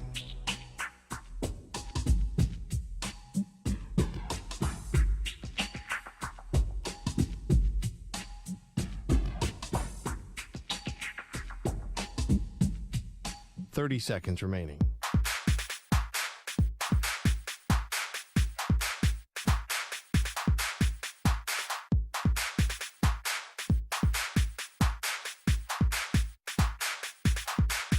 Fifteen seconds.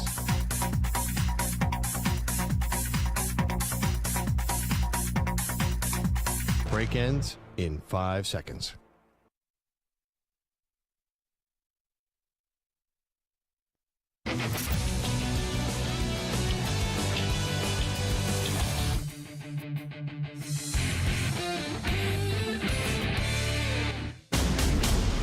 It's an epic battle for the Infinity Sports Network. Sacked. Lethargic, putrid, pathetic. Quitters. They're quitters. What a joke. Bart. Something fun to talk about. That's what we do here. It's like, hey, guys, it's like we're just hanging out at a bar talking sports. It's time for Winkler Wednesday. Only on the Zach Gelb Show. And it's time to answer Ask the Pros question of the day, brought to you by O'Reilly Auto Parts. You can submit a question by tweeting at INF Sportsnet or at Zach Gelb using the hashtag Ask the Pros. Think O'Reilly Auto Parts for all your car care needs. Get guaranteed low prices and excellent customer service from the professional parts people at O'Reilly Auto Parts. We will get to our question in just a second because I am going to ask it to Bart Winkler, who joins us right now for some Winkler Wednesdays. Bart, how are you? I get to be a pro? You're always a pro. You're a consummate professional. Right. That's what they tell me around here. Who has been more impressive this postseason so far? Is it Jalen Brunson or is it Anthony Edwards? Well, that's a good one. I think it's very close. I would say Anthony Edwards. I think that Jalen Brunson, we are seeing what we've seen throughout the season with him. I think that Anthony Edwards has risen his stock quite a bit in the playoffs. And we were talking a couple of weeks ago about who's the face of the NBA in 5 years, who's it going to be? And Anthony Edwards is kind of like, oh, okay, I'll just become the face of the NBA now. I'll just become the face of the playoffs now. And so, very good question. Impressed by both. I think Brunson, there was more of a lead up to this, but Edwards, it was more of like, all right, I'm gonna be who I am now. And you're seeing that with the Timberwolves, who still have yet to lose in this postseason. My Timberwolves. Look at Bart leading the charge on the Minnesota Timberwolves. I do agree with you that it is Anthony Edwards. It's something that Jalen Brunson hasn't done. You know, when he has dropped 210 points in his last 5 games, and that's the most over a 5-game span in the playoffs since Michael Jordan did so in 1993. Like, you don't need to say anything else. But it's more so what the Timberwolves are doing up against their competition. Because even though I picked the Nuggets to go to the NBA Finals and win it once again, like, I knew the Timberwolves weren't going to be afraid of this moment. I knew they were going to give the Nuggets a heck of a run. For them to fully take charge of this series and be up 2-0, and it feels like this series is over, that's why I got to say Edwards has been more impressive, because he has led that mentality and that charge with the Timberwolves. Well, and this is a case, too, where neither team would trade their guy for the other guy. You know, so we're talking about two of the greatest that are playing right now, especially in these playoffs specifically. With the Timberwolves, what impresses me so much about their run so far is not only what they did to Phoenix, but going into Denver, which is maybe the hardest place to play. The fans are great, but the altitude's a real thing. And they were able to almost look like they were the home team. I know when you are the defending champs, you know, you become more of the hunted, but the Nuggets, it just seemed like they were UConn. Like, they were inevitable. It didn't matter. Their talent was going to overcome everybody.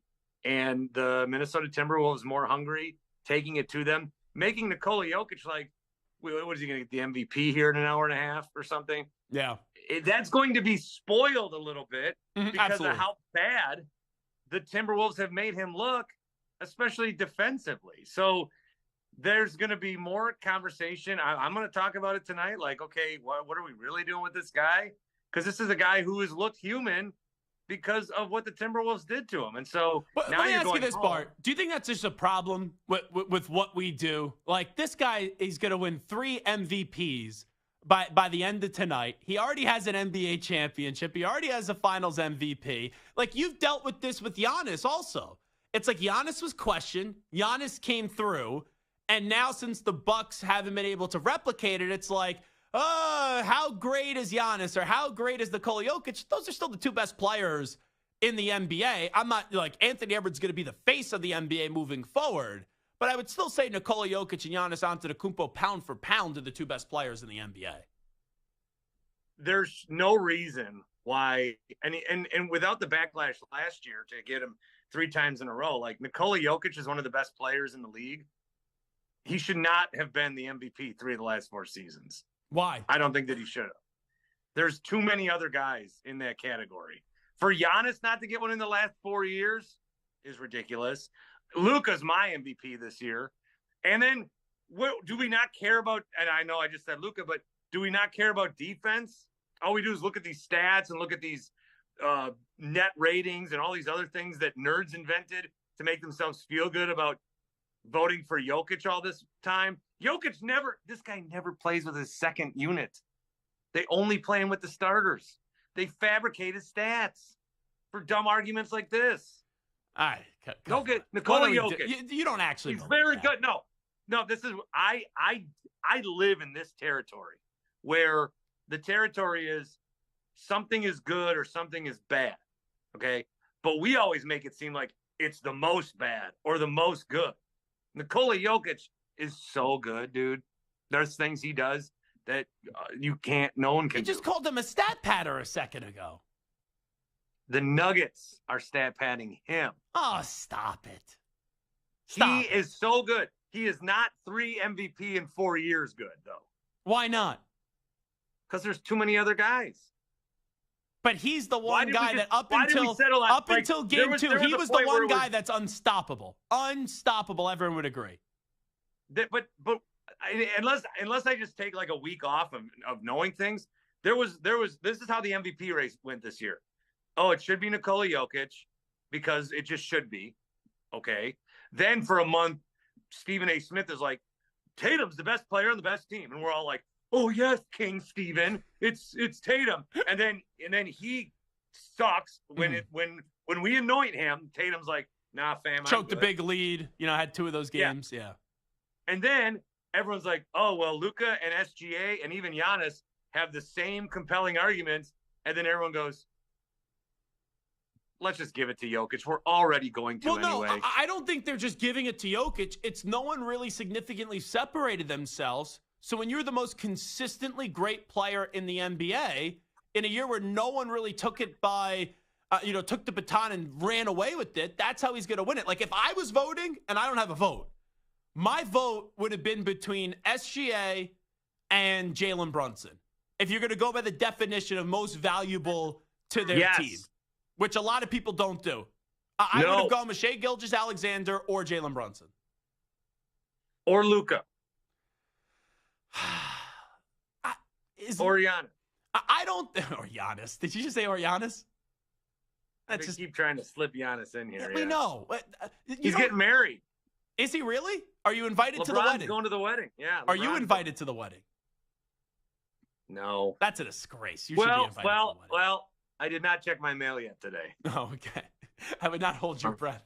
If you hold your breath, we may not only be looking for a new producer on the Bart Winkler Show, we may be looking for a new host as well.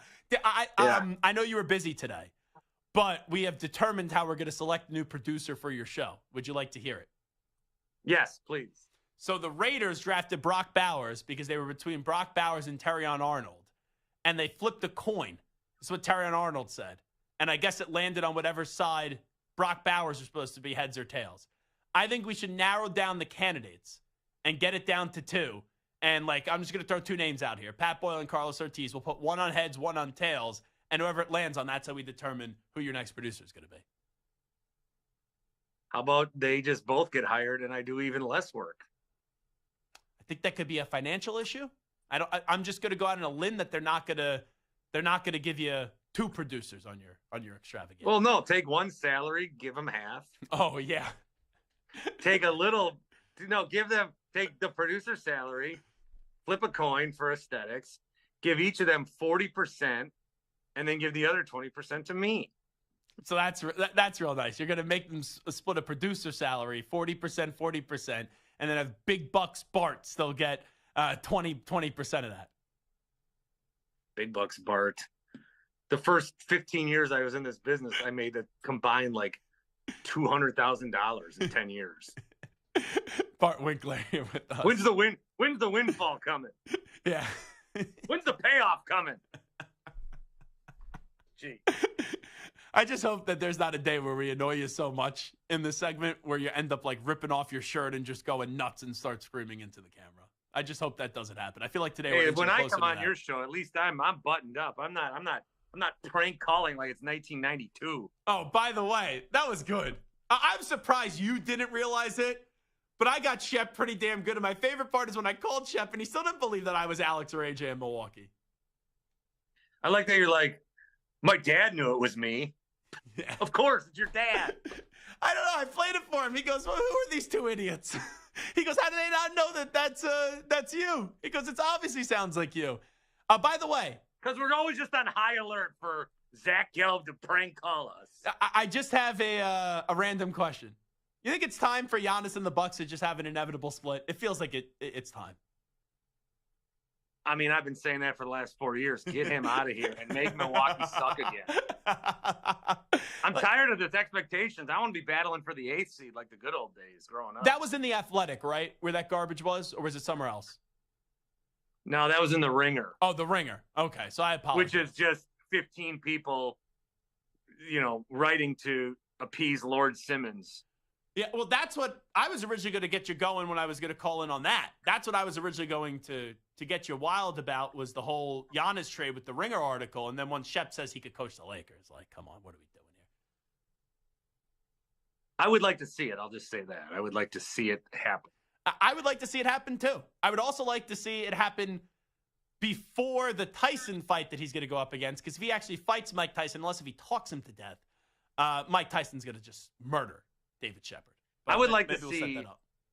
I would like to see because he's he he was excited about his JV accolades. Yeah.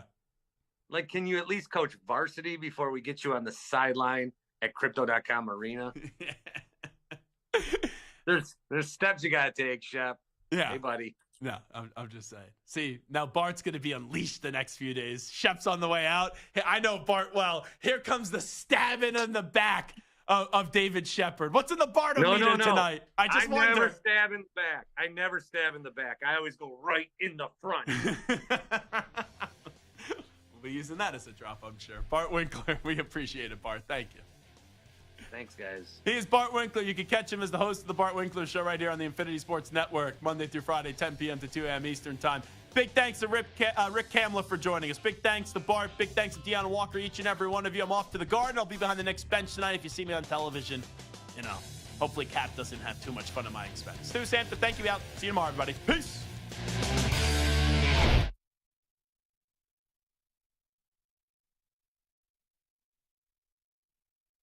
You're in a 5-minute break.